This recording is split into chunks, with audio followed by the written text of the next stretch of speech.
Cheers, brother. Cheers, bro, man. All right, guys. Welcome to the Bull Spitting Podcast. I'm here again with Mr. Alfred De Leon. How's 2025 going for you, brother? It's been pretty legit. Kind of wanted to do another podcast because I kind of want to spin the tables on you now. Okay. We did an interview about me. Now I want to take you a little bit about yourself for any new followers that we may have. Obviously, they heard my story, but I want them to get to know your story a little bit better. Well, I would like to spin the tables on you a little bit and get from your upbringing. I've actually kind of prepared this already. Mm-hmm. Your upbringing, your decision to join the military, the reason you chose the specific branch, Okay. your tours, your experience, and what you got going on in your life after. Okay. Well, I'll try to just roll it all up in as much as I can without getting too long-winded about it. But, well, where do I begin? All right. I guess How'd you come up? How was your upbringing? my upbringing was it was good. I feel like I'm very blessed with my father, my mother, my brothers. My dad was a pastor growing up, and my mom, she worked in insurance. But in the early stages of my life, she was like a homemaker, so she was at home with us a lot, watched me and my brothers. I'm the oldest of three, and I got two younger brothers. My earliest childhood memories, we were growing up on Hillcrest, Hillcrest, and I guess close to Hillcrest and is it Bandera or Calabria? Where's Wonderland of Americas? It's over by Windcrest. Yeah, okay, so Windcrest then. Dude, you could tell me where, and I have no fucking clue where we're at. Yeah, I still use GPS to get around. gotcha. So my earliest childhood memories was we were living in apartments there. I went to Baskin Elementary for kindergarten, and then my dad decided that we had to move out of the area. He just wanted to provide a better life for us. So, I mean, I thank him for that. And I feel like I'm really blessed with him in that area because, we could have grown up on the west side like my cousins and, well, most of my family. Kind of been a product of your environment. Right, right. And see, my dad, he grew up on the west side, like over there by like Kennedy High School. That's where he actually went to high school. And he knew what it was like, and he didn't want that for us. So, he wanted us to have better. So we ended up moving to the northwest side, which at the time that was like the rich area. You know what I mean? Like now it's just pushing back towards it, and we gonna have to keep pushing back. Totally exactly. Yeah, it just keeps getting a little bit worse and worse. It's. I still wouldn't say where I grew up is hood, but it's got little aspects. You know what I mean? Like the basketball courts that we grew up at, they're still not very dangerous. You might just get in fights and stuff, but I mean, like it's nothing, crazy dangerous. You know what I mean? So, anyways, yeah, we moved. I started going to Fernandez Elementary, which is Northside ISD officially. Met some friends there, and I made some good friends that lifelong friends there.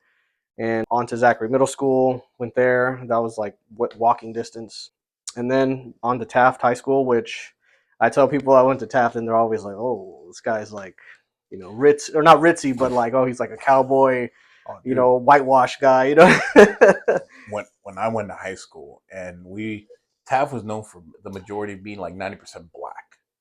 Really? At least from Taft, Roosevelt, and Wagner were the big. Well, obviously Sam Houston.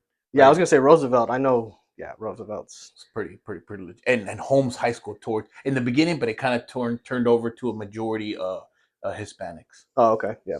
But, so out at Taft, when I was there, it was mostly, I would say, like, yeah, you had your Hicks, you had your whatever. We're gonna be a little, whatever about this, but whatever, bro. Yeah. This is your podcast. Yeah. you can spit it. So I'll say we had Hicks, we had we had your whitewash people, you know what I mean, or like your Hispanic people that wanted to be white. You had the beans, you had the coconuts. You had a little bit of everything, honestly. You had the wops, you had everything going. Yeah, had the greasers, nah. Yeah, you had the beans. And then we did have some some wannabe gangsters there, and I do I do say want to be, but Yeah, you know. dude, I can't tell you how much it was. But overall, I would say it was a pretty good upbringing. Going into my military career, I honestly didn't. I wasn't one of these types because so many people I think in the military they knew early on that they wanted to do the military. They played with GI Joes. They watched the show. I was more like Spider-Man, X-Men. Like I wasn't thinking about military career. I wasn't. I don't know what I wanted to be honestly. I think my earliest. Okay, so I will say this: my grandma had asked me when I was real young what I wanted to be, and I just said I want to be a judge. And knowing what judges do, you know what I mean, bypassing the whole lawyer step in, I wanted to be a judge. And I guess it's just because in my mind I wanted to lock up bad people. Yeah, definitely. Let me stop you there, and let me ask you this: the same thing you asked me. Where were you at during 9/11? 9/11, I was actually in school. I was in my English class, and the teacher, I'll never forget, she was freaking out. She turned on the TV, and we were watching it as it happened. So I was sophomore. Yeah, I In was high school? in high school. Oh yeah. So when I saw that, I knew exactly I'm going military. Like that was the moment Same here, man. Same here. I knew it. because I think I was in. Oh, since you're a couple years older than me. Yeah, yeah, I must have been an eighth grade or so. yeah, Eighth I grade. graduated in '03. So Yeah, because I was in eighth grade then. Um, but I definitely knew that. So you knew you graduated high school. Is that when you went to the military out of high school? yes. Okay, what influenced you into being in the Navy? And did you try something else No. like I did, the Air Force? And then finally they told me I'm too fucking stupid to be in the Air Force. No, me, I don't know if it was sophomore year or if it was my junior year. Somewhere in between there, I got it in my head I want to be a Navy SEAL. That's what I Yeah. wanted to do. One of those And Charlie Sheen movies. yeah, it might have been. You know, maybe it was Tears of the Sun. I don't That's a know good one because I too. think that one actually came out around that time. So Yeah, it yeah, might have been yeah. that movie that kind of was like, you know what? And then, I don't know if I don't know if it was the commercials and shit that got me, but something got in my head. I want to be a Navy SEAL. So, like, and during and working up to boot camp, I did give myself a year. So I swore in what I want to say that February of 2003, and I wanted to go into. I was slated to go in December later that year. Reason being, I was giving myself all the time is because I wanted to be physically. I wanted to be, have the endurance and everything to Give make it. yourself that edge among everybody else. Yeah. So here's something I always like to ask: what do you remember from your recruiter in the form of false promises that he gave you? Well, I'll be honest with you. I was actually one of the lucky ones that had a really good and decent recruiter. He didn't lie to me. He already knew that he didn't have to sell me on anything. He knew that I was in. Like there wasn't. He didn't have to lie to me about anything. I Yeah. mean, I remember when I went in. I mean, I was the same way. I knew what I wanted. I told him what I wanted. He, the only thing I felt that he lied to me about was the size of my reenlistment bonus when I after I reenlisted after my first 6 years. I think that's what he lied to me about. They're like, oh, he promised me like 40, $50,000, right? I only got 18.5. Oh damn. So, but my second reenlistment after that, Yeah. that was You got it all 75. back. That was an Or 85er. oof. And that was, and I like I Very said, I nice. always did my reenlistments overseas because it's tax free. Oh, okay. So Nice. you That's know, a pro tip right there. you get it right in the account. Whoo, you never get so many "I love you so much" babies before until all those numbers hit, you know.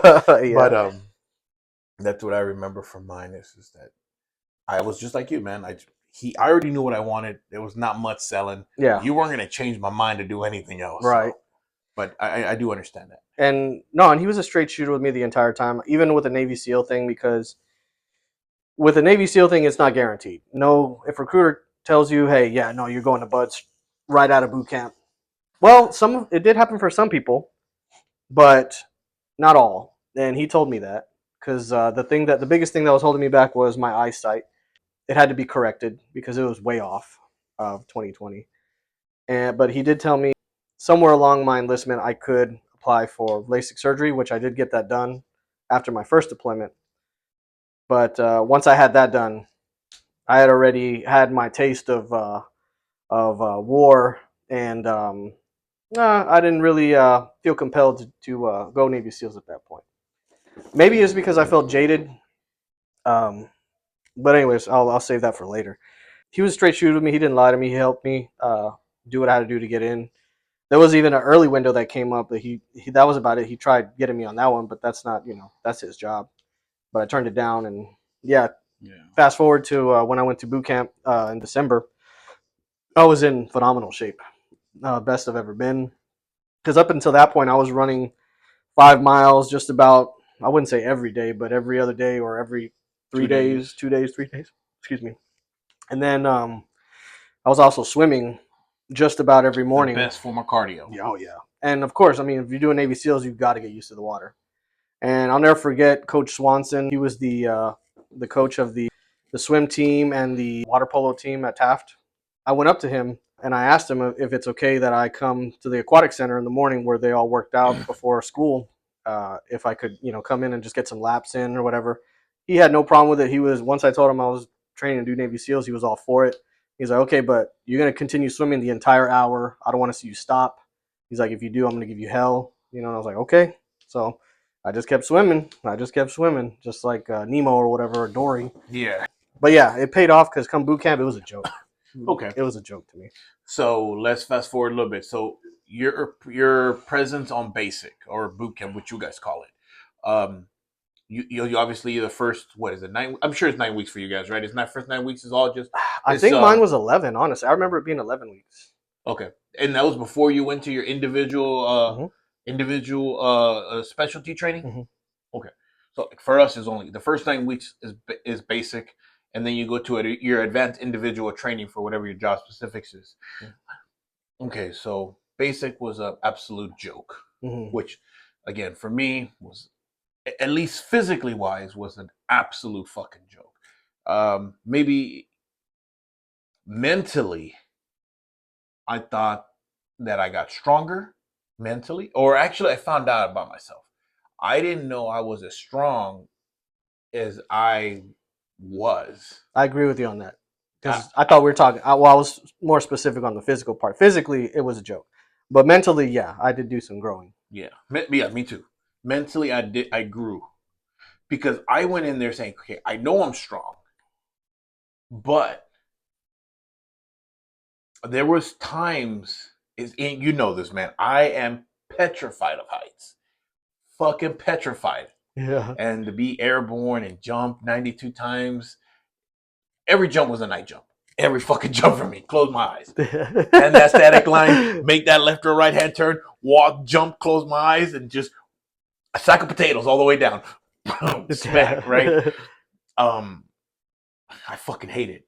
But being there actually made me realize that I thought I was weaker than what I actually was. I was a lot stronger. Mm-hmm. And yeah, maybe physically in the beginning, I don't know about you, but I could barely do like 45 push-ups in 2 minutes. I was actually that was my strongest point. I mean, was push-ups. I mean, you can't really, can't really tell right now, but Hey man, that's called aging. Yep. That's called aging. That's called, we're well seasoned. Yeah. But yeah, because but I also attribute that to a lot of because I did play football, Taft football, freshman year only though. I mean, I played football all 4 years, dude, and I thought I still couldn't do it. Like the way they wanted us, I just couldn't do it. At the end of basic, I was knocking out 100. Ooh, there you go. In 2 minutes, I would do 72 in a row before I took a break. Yeah, I was gonna say I was averaging about 70, 75-ish in my prime, but now basic is you're just getting smoked for just looking weird. So I don't know. I don't like the way you're breathing. Yeah, I don't know about you, man. I don't know about you, but for me, I remember, and when I was in basic, and I told you that Drill Sergeant Avery man, if you even just woke up looking weird, I don't like the way you woke up today morning, Private. I'm fucking you up. So like, Damn. God damn, man. Oh my God, dude. We would just get fucked up. And then I remember one time he fucked us up because we were tired of getting fucked up. That makes no fucking sense. So we got smoked because we were smoked by getting smoked. So we got smoked. You know what I mean? It was like, what the fuck? Dude, Can't win. I know, exactly. So when I got to wear the hat and when I got to wear this hat, damn. when I got to wear my hat, You got to put it on for the camera, baby. You know what I'm saying? Don't tease everyone out there. There you go. when I got to wear this hat and I was actually able to get out there and start fucking knife handing fucking privates and shit, dude, I would fucking crush souls. I would crush souls. It was great. So back on track. Your individual training. What was your MOS while you were in the Navy? 8404. And that is That is like field. What was it? I already forget the terms, but it was like a combat medic. corpsman. Yeah. You're. I mean, because hospital corpsman is broad. You know what I mean? Oh, okay. So that my bad. Because there's green side, there's blue side. The fuck does that mean? That means that if you're blue side, you're a corpsman on the ships. So on the Navy, right? You don't. Green side, you're a corpsman for the Marine. Yeah, that makes sense. So like the green side requires extra training to go and do that. So the blue side corpsmen, those were, if I remember correctly, it's quad zeros or whatever, 0000. They were blue side corpsmen, and then once you go through the training, field medical service school, that's what it was called back then. They changed it after that to I forget, but after that you become 8404. Hopefully that's still the MOS. But how long was your AIT? Is it what the basic is now? 18 months or whatever. I know in the Army, our medics, it's 9 weeks of basic plus 18 months of AIT or something like that. I want to say, actually, my wife would know. My wife was a teacher of the fucking the Air Force medics. Well, there you go. She knows now. I mean, because like when I went through it, the school wasn't here in San Antonio like it is now. When I was getting out, we were just hearing rumors that it was going to be moved here. So, but when I was in, it was in Great Lakes, just across the street from basic. Okay. So, but I remember that being about 6 months long. Okay. All right. So you passed. How was AIT as a whole for you? Oh, I loved core school, man. It was great, man. We had like all the like the top tier, top level Liberty. What do you call it? Like Liberty levels or what? I don't know what you call it, but we were able to take full Liberty outside of class. Like once class was over, we could go hitch a ride to Gurney Mall or whatever, or go hang out and drink or whatever. Well, anyways. Hey, man. Yeah, we could do anything we wanted. Statutes of limitations is over, right? As long as we didn't get arrested, we were good. You know what I mean? Saying? And we were back. I don't even know if there was curfew, but yeah, I think as long as we were just in class, like the next morning, we're good.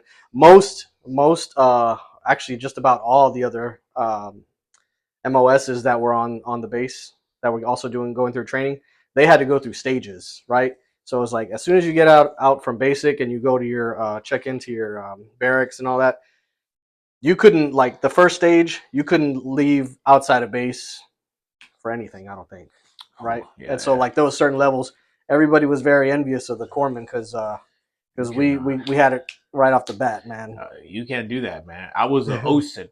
When I was a drill, I was an OSIT. 1 unit station training, especially for infantry, for 11 Bravos. From day 1 to day 180, your ass belongs to me. And there's no privileges. There's no like, you don't work on the weekends. Motherfucker, I'm working you from the minute your ass wakes up to the minute I tell you to go to sleep. There's no days off. Well, we would give them like 12 hours. every quarter to go fuck off in the PX. Damn. And that's it. But we would always fucking search their shit every on the coming back. And motherfuckers try to bring lickies and chewies. Lickies and chewies is just candy. Yeah. You know, they'll bring lickies and chewies and, you know, just contraband shit. You know, dip. Dip was the biggest bullshit that they would bring back. Damn. That's ballsy. No, I'll tell you what is ballsy. But before I tell you that, what contraband did you guys try to, was the biggest thing in your class? In my class? Yeah. You're talking about during core school? During core school and or during basic. Honestly, I don't think I remember anybody getting in trouble for bringing anything. Dude. We had a pretty good batch. No, not me. We had so in basic. Granted, for us, it was the same shit. When I went, I didn't go anywhere. I stayed in Benning, the same Echo Company 119, from day one to motherfucking. Well, back then it was only 16 weeks 4 days. I'm sorry, it was 16 weeks 4 days. When I became a drill, it went up to 22 weeks. Oh, shit. Right, so at 16 weeks 4 days, I belonged to him. We didn't go nowhere. I remember we only had one family day pass, which consisted of 26 hours, and that's it. Damn. We had 3 phone calls. Going green is when we graduate basic. Our family the day before family day, so we know where our family is going to be at, and then the day before graduation, and that's it. That's all the phone calls we had, and that was back in the day. You know, you had the pay phones up there. That you know, you had to go and press that 911, and then start pressing your own number. Or not 911. You press 91, or is it 98? I don't remember which one. 911. Get me out of here. Well, whatever that it was it 98 or 91, and then you hear a tone, and then you can put your number. I can't remember what it was, but you had to put 2 numbers. I think it was 91, and then the dial tone will come in. That sounds about right. Yeah, I think that's what it was. Right. So, that was that. But for us, it was dip and candy. I remember dudes would trade away fire guard shifts for candy, and it's like, damn, dog. That's a lot. You'd be like, I know you were a fatty. Come on, you know, come on, private. When I was a drill, the biggest thing that was a problem for us were jewels. Jewels. Those the little smokes. vape pens. Oh yeah. These motherfuckers would shove them in their ass. And not for real. Not for real, right? No, for real. We're talking, bro. I'm talking about rules. I'm talking about not even a condom on them. Oh, that's disgusting. They're like, hey, here's your chocolate flavored jewel. Is this like, so imagine my fingers being jewels. They'll stack 2 jewels, right? Over here will be a tape. Over here will be tape. And if they didn't hide them in their ass, they will shove them underneath their shaft and duct tape the top of their shaft and towards the backside. No way. And the shaft will hold it like that. So it looked like, and that's how we were, and it sounds kind of gay, but that's how we were able to tell when they were doing it, because ain't no motherfucking 18-year-old bulging and printing that hard, right? Nobody's bricked up for fucking 12 hours a day. Ain't no Viagra going on that motherfucker. Nobody's bricked up like that. That's how we were able to tell. It sounds weird. You should get them all in a single file straight line, and then you just like down there. So a lot of the ways we were able to tell is because the privates started telling on each other, and we kind of used the privates. So what I used to do is I used to turn them against each other. Oh yeah, all the time, right? So I will be like, hey, privates, if you guys want to have 1 hour of phone time this weekend, I need some contraband on my desk. I need contraband on my desk. You guys get me contraband on this desk in 20 minutes. I will give you guys 1 hour of phone time. Damn. And then I'll leave. I'll have my junior drill sergeants leave with me. And when we're not into my office, I'll leave. I'll go down to the CTA. And I mean, you know what a CTA is? I'm assuming it's the company training area. Okay. So it's like where you form up and you do the morning report and you do your accountabilities and shit. Okay. That's what we call the CTA, the company training area. And we'll go down to the CTA. We'll sit there, bullshit, like, all right, let's see if these assholes do it, right? And I'm already planning. If they don't give nothing, fuck them up for 3 hours, and then we'll do it again. We'll give this time. We'll only give them 5 minutes, and then we'll go back down. You're like, and I either get contraband or you're getting smoked. Yeah, essentially, that's what I would do. I would go down there. And I'll tell my junior drills, like, all right, I'm gonna go up there. If there's nothing, I'm gonna walk away. You guys fuck them up for 3 hours. I don't give a fuck. Make sure you give them your water breaks. Give them a fucking latrine break.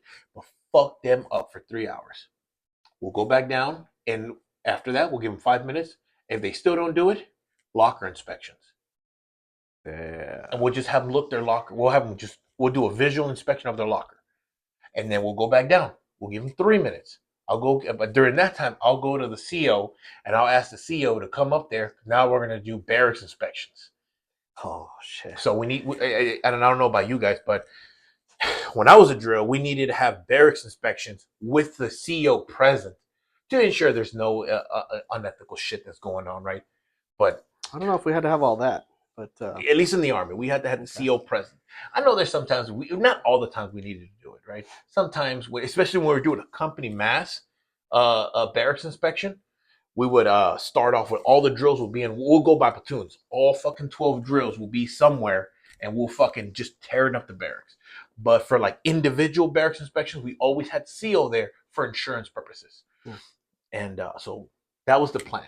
Because if we're gonna do barracks inspections, we're fucking up their fucking lockers, dude. And I don't know about you, but for me and my drills and the company and the drills that I was a part of, and Charlie Company 354, we would go buck wild.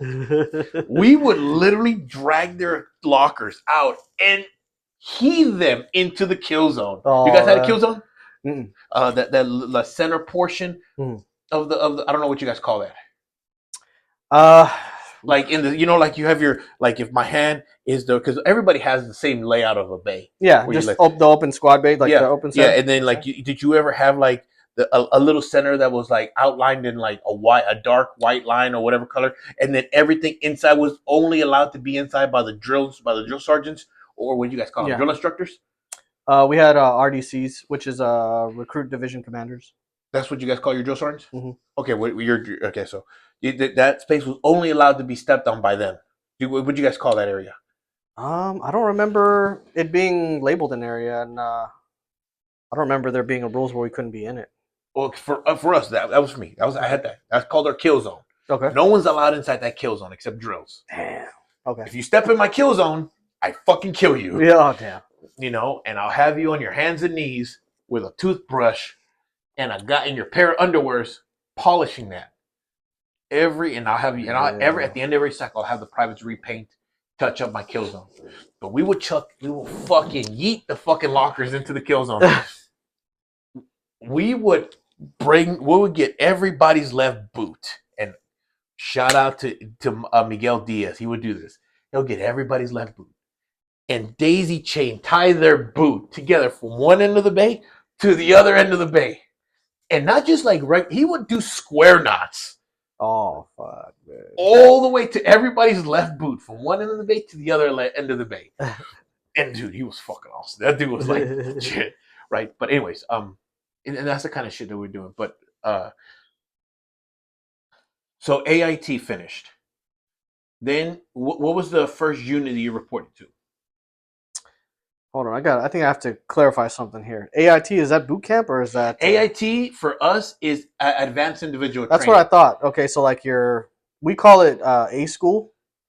So A school, and then B school is another one. C school is another one. So it's just like next levels. Yeah. Of So training. the first 9. So in a 22-week cycle, only the first 9 weeks is basic training.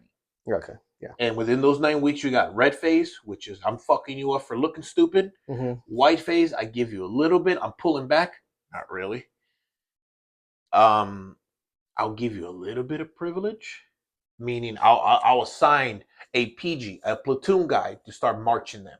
Well, I won't march anymore. I'll have that PG march the platoon, but I'm still behind them ensuring that they're not, being dumbasses. Mhm. I'm still keeping a supervisional eye. Me or one of my junior drills are behind them, making sure that they're still doing the right thing. Blue phase, if it, we will, they'll get a little bit more freedom. When it comes to chow, I'm not marching them. Hey, PG, send them to chow, and they'll march, and I'll just wait for them at the chow hall, and then from there I'll pick up. So they got a little bit of where they got to be able to go, but I'm not on their ass. And especially with us at any given time, no matter what phase you're at, you can always go back to red phase.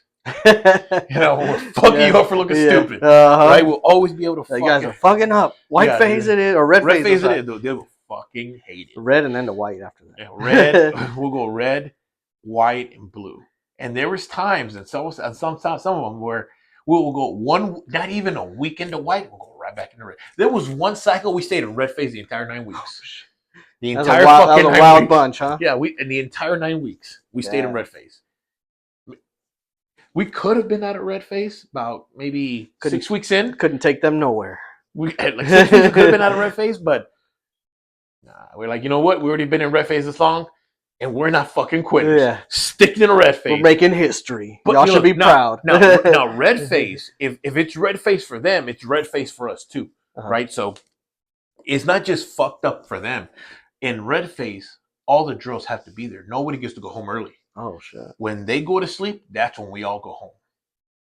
In white phase, one drill per platoon has to stay behind until they go to sleep. Oh, shit. In blue phase, one drill per the company, generally the CQ drill, stays behind and puts them to sleep, and the rest of us go home at the end of a COB, close of business, right? So if we're going back to red phase, that means all of us are committed to there. And, so you're really just we're committed, fucking them up just for you being there. Yeah, so we're committed, right? There's no like, oh, we're red phase, but we still go home. No. If we're red phase, all of us are there until they go to sleep, and then we all go home. So collectively, all 12 of us had to be like, so we doing this? All right, well, hey, call the family, say, hey, we're going back to red phase. We're staying in red phase. Yeah. And at 6, we were talking about, we can go to white. Nah, we're not fucking quitters. We're sticking to red phase. So we were there for the beginning. And again, in red phase in the morning, in red phase, all of us have to be there 30 minutes before the wake up call is. Get some water. Oh. We're there 30 minutes before wake up call. Yeah, just making sure I'm in that shot. First call. And don't mind me. Yeah. Ding. And dude, this needs an anchor on it, bro. No. This needs a Navy on it, bro. Yeah, man, Come on, man. Go to Tater Village. How does this not look like it should be drunk by a sailor? But it's drank by a ranger. That's true. Well, not right now. Not right now. Not right now. No, right. So we would have to be there early, 30 minutes before they wake up, all of us. White phase, where one drill per platoon is there 10 minutes before wake up call. Blue phase, CQ drill wakes them up, and then we show up. Still, but we're supposed to be there 10 minutes before, but most of us still show up. No matter what phase, most of us still show up 30 minutes before, and we'll fuck off in First Sergeant's office, or fucking off in XO's office, or causing Captain Nick's to blow a blood vessel or whatever the fuck we're doing, right? Getting ready for the duty day. A lot of us will do whatever, right? So, it also it complicates things a lot, especially for the duty drill. To be able to be in red phase the entire time, especially with, hey man, we need to get some rest too, right? And obviously you don't want to fucking yell for 9 weeks. Yeah. But anyways, so what was the first unit that you went to? First unit I went to was it was 3rd FSSG. That's what it was called at the time, which is a Field Service Support Group. And that was in Okinawa at Camp Schwab, and that was for a year. I was there for a year, which is like... Oh, you got hit with an Oconus right off the rip. And it was, okay, so we had our dream sheets, right? You guys have dream sheets? Yeah, okay. Where you get to pick your primary, secondary, and tertiary duty station. Yeah, and let me tell you about this too, because we filled those out in Corps School, right? And I took those verbally. I never wrote shit down. Yeah. Oh, damn. Okay. I did that to my privates. I took that shit verbally. I never wrote that shit down. I would have a pen and paper, and I would tell them, "Okay, hold on, let me write that." And you're just drawing shit. No, dude, I'm doing squiggly lines. I'm not fucking doing anything. Where you go is the only guys that I would, and again, I was biased because I was a ranger. So guys have 40 options. The only ones I really kind of okay. I don't need to do. I already know where you're going. Uh-huh. You're gonna go there, and I'm not gonna tell you where you're going. They're gonna tell you where you're going. Airborne guys, you're only going either 3 to 4 places. You're either going 425, 225, 173rd, or 82nd. So you're either going to one of the Geronimos, either 425 or 125. I think it's 125. 125, 425, 173rd, or 82nd. Those are the only airborne divisions. 101st is an airborne division, but it's technically an air assault.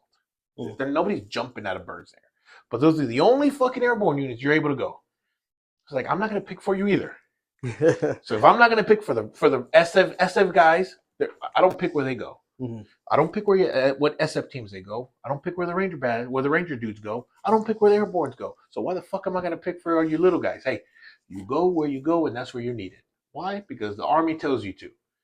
And if you're here, fuck them. That's why. But so during core school, we were filling out our dream sheets, and the instructors were telling us, all right, you guys fill out your dream sheets. I think like top 3.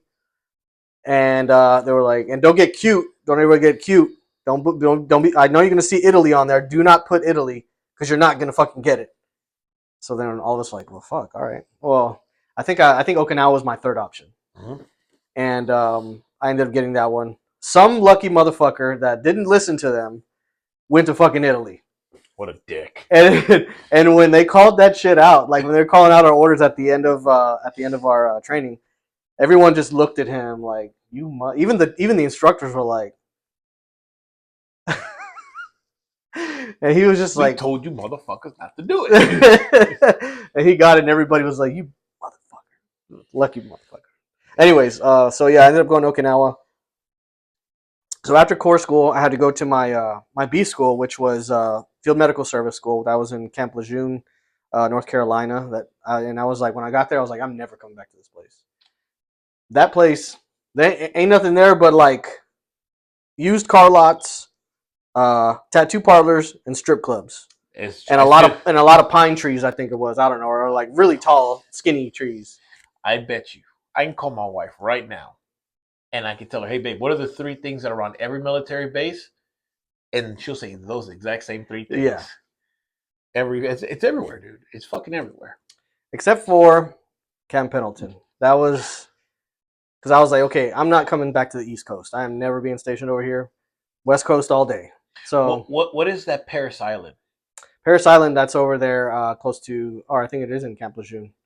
It wasn't on the part of the base where I was at, I don't think, because I was on a small portion of the base doing the Field Medical Service School training. But I didn't really want to get to know Camp Lejeune, to be honest with you. I mean, I just knew where the main hospital was, and I knew where we were getting trained at, because I had to go to the main hospital to work there for like a week or so until we got classed up, and then they moved us into the barracks over wherever the part of the base was. Okay. All right. Let's talk about showing up to what Marine division were you a part of? Okay, so after I was done at Okinawa, I went to 1st Marine Division. And that one is in San Diego, right? Mm-hmm. Okay. And so you get there. What was your expectation of being there, and what was the reality? What did you expect going into 1st Marine Division as I want to keep calling you a private, but a seaman, as a seaman, corpsman, and what was the actual reality reception that you ended up getting? And bypass actually reception, like going to the unit.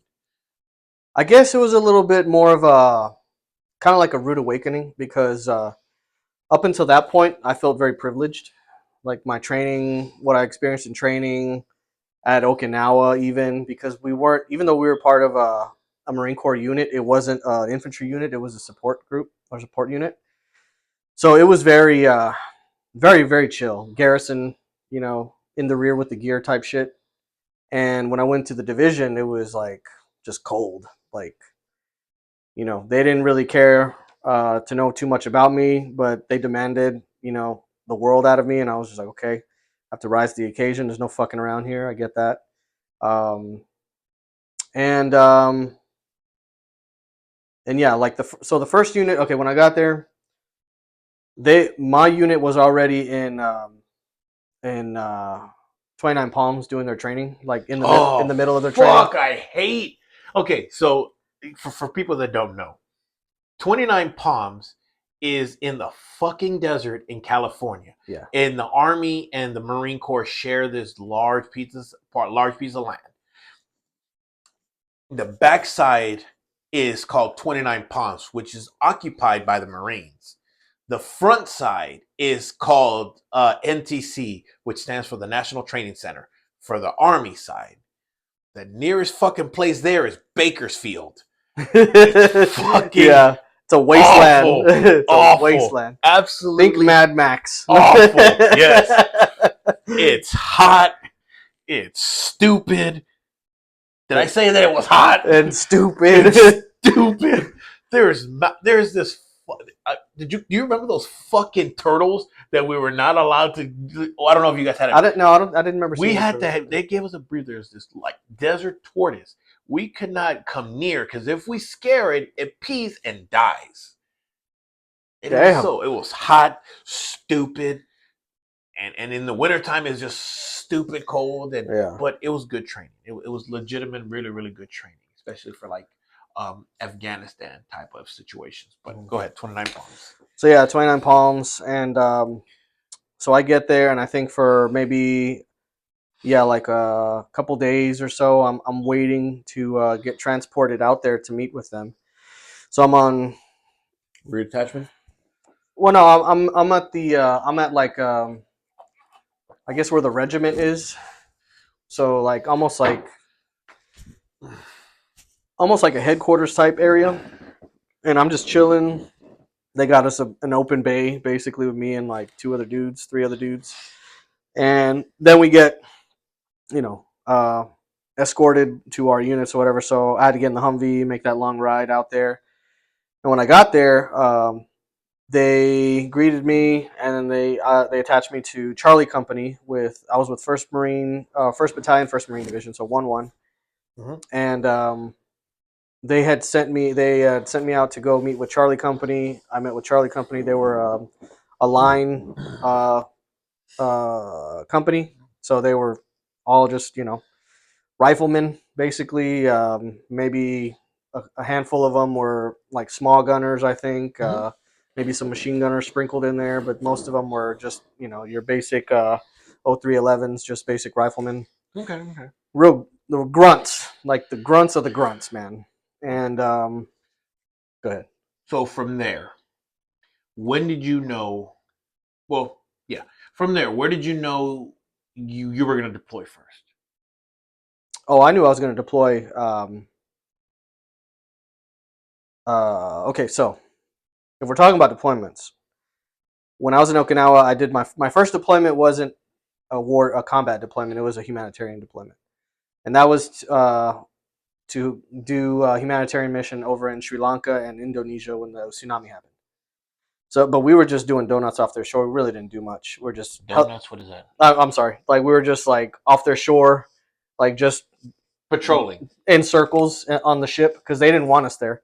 They just wanted they wanted the food and shit, mainly the food that we're helicoptering in every day. And that's one thing I want to get the viewers to understand. There is a difference between a combat deployment and a like what you said, humanitarian. You have a humanitarian deployment.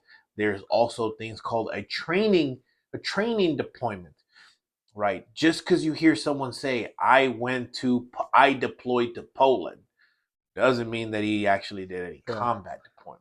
Yeah, or even if you go to Afghanistan, you could be going to Afghanistan and not be on a combat deployment. I mean, you'd be in a combat zone, but what are you doing out there? You know what I mean? Are you like working on the planes? You working on the motor vehicles? I mean, like, And you're right, and I would also say the people that go to a combat, if you're in a place where you're collecting hazard duty pay, I consider you as a combat deployment. That's just me. Other people may view different. Now, whether I call you a fobbit or not, yeah, that's true, different. true. You could be in a combat deployment, and I'm still going to call you a fobbit. Mm-hmm. Fobbit, if for those that Pogue. don't know, well, Pogue is a personnel other than grunt, right? Okay, yeah, So anybody that's not an 11 Bravo or an infantryman, yeah, or a combat MOS, really, right? But well, again, yeah, I mean, any personnel other than grunt, so mm-hmm. fucking anybody that's not an 11 Bravo is a fucking Pogue, right? But Mm-hmm. a fobbit is someone that never leaves the fob. Mm-hmm. Fob is a forward operating Yeah, base. they go to the mess hall, they go to the gym, and they go home. They work out 3 times maybe the a day. PX too. They eat 3 times a day, or actually 4 times. Remember fucking midnight chow? The best. Uh-huh. So work, basically, if they go on deployment, they come back jacked. He's probably a fobbit. He's more than likely a fobbit. If they come back super lean, ripped, fucking outstanding. I'm not saying that if you're living in a cop, like I lived in cops, but I mean we also lived in fobs, but we were operating, every fucking day. We were out, and we're doing pretty legit stuff. Like most tier 2 level units, we're staying in fobs, but we're out there every day, every day, every day. We're always out there. We're always losing people, and we're always getting after it. We started transitioning to cops, which are combat outposts, and we started living out there, right? Especially with like some with some Green Berets, we'll go out there and we'll do some, missions alongside them and stuff like that. But if you don't leave, and even let me back up a little bit. You can still be out there, you can still get jacked, but you're not like bodybuilder jack. You're not doing that because you in these cops, you don't have like, it's not like the Taj Mahal like some fobs. You can have Connex chews that everybody has their own room, and sometimes these chews you're stacking like 4 people in there. I remember one time in one of my deployments, actually that Dirty Dozen deployment, we took over a school, and every classroom we packed 23 motherfuckers in there. Yeah, that was my first deployment. We were in Camp Fallujah, and we were in part of the, I guess it was a school, or I forgot what kind of school it was. But anyways, yeah, we were in there, and just like you said, one whole long room. We were all of us basically were in my whole platoon. Yeah, everybody's in that motherfucker, right? So, and it's not like there's hot water. Like I envy the dudes that occupied Saddam's palace, taking showers in a gold sink.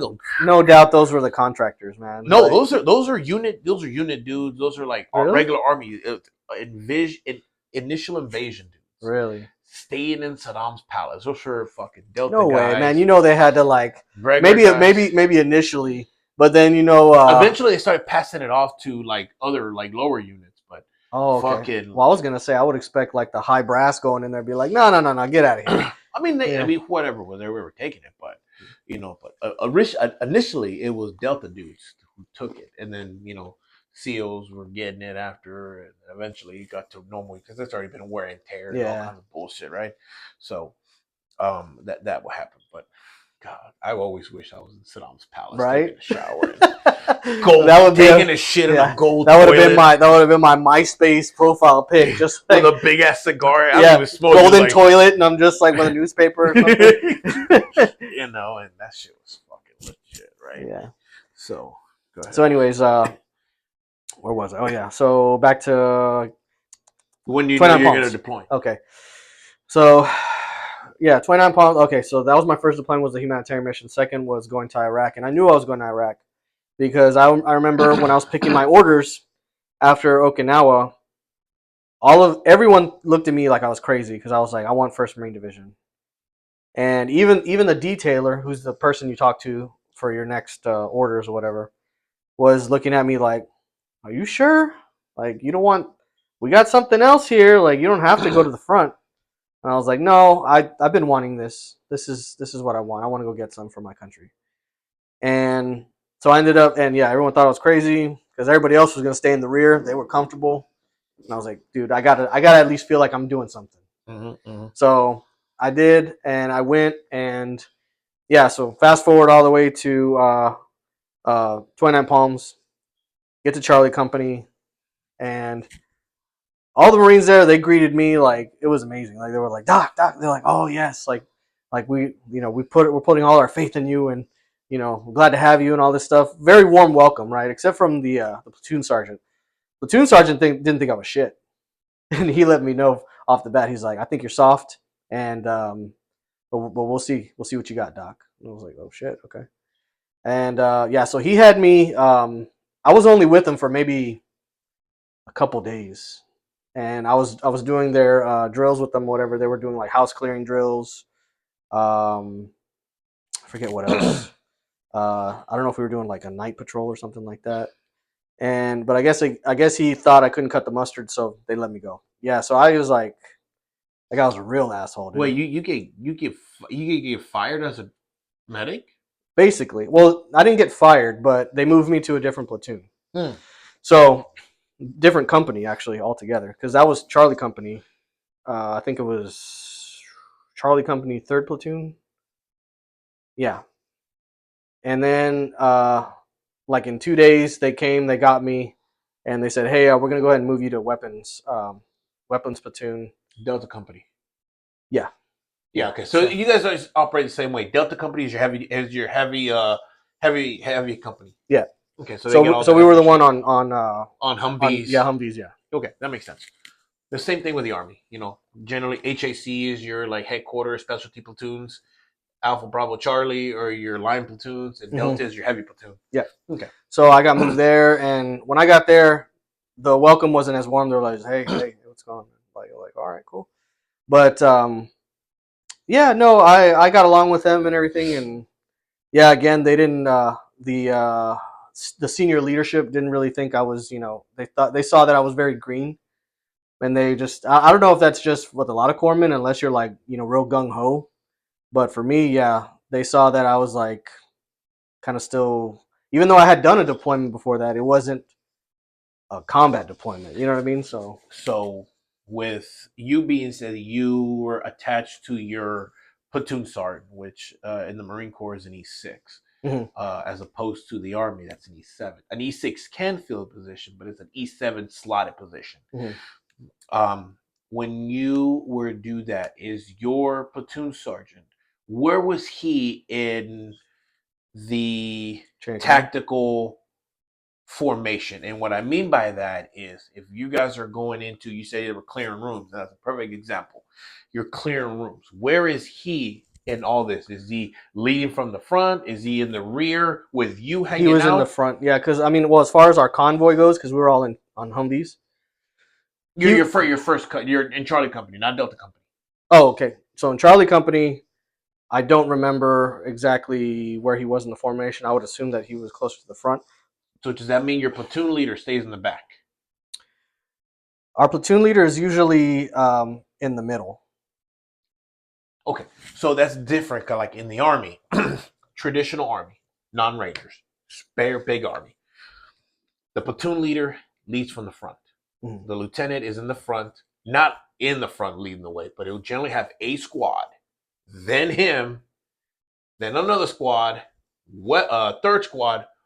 Then you'll have the platoon sergeant, or I'm sorry, first squad. Just to throw things out. First squad, the PL, second squad, platoon sergeant, and then you have your medic, third weapons, and then third squad's in the rear. A weapon squad is just consists of your two 240 Bravos, your three man gun teams essentially, right? Two 3-man gun teams, and you have third squad to pick up the rear. Mhm. So in bat is different because we have a fighting platoon sergeant. So the platoon sergeant is now swapping roles with the PO. The PO is now in the rear. We're in the front. We're leading. We're leading the charge, not physically leading, but we're leading from the front. Mhm. We still got the same day. We still got a assault. We call them assault squads. The first assault squad, second assault squad, weapons, third squad. But with us, each squad is designated as something. First is assault, demo, breaching, and then we got our weapons. Oh, okay. Right. So, and that's the kind of stuff that kind of goes with that, right? So, that's it's fun to try to pick your brain with that because there is another thing that I also wanted to ask with your rank systems because I don't understand. Granted, I was in the Marine Corps. Mm-hmm. What the purpose of a gunnery sergeant if a first sergeant's in there, and what is the purpose of a master guns if a sergeant major's there? The way I understand it is the Oh, I'm sorry. One more, and then so. I'm sorry. I'm gonna make this more confusing because I have no fucking idea what I'm trying to say. okay.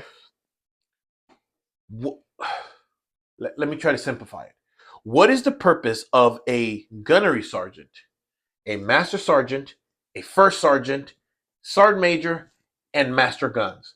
Because it almost seems like a master sergeant will still be in under a first sergeant, and a gunnery sergeant almost looks like he does the work for a first sergeant, and then a master guns is sort of doing the work for the sergeant major. And so, what exactly are all those those ranks? What do they do? Basically, they're the same rank. They just have two different modes that they operate on, or two different jobs, I should say. Because once they do the split from gunnery sergeant goes and he stays basically, you know, on the line with the grunts and everything like that.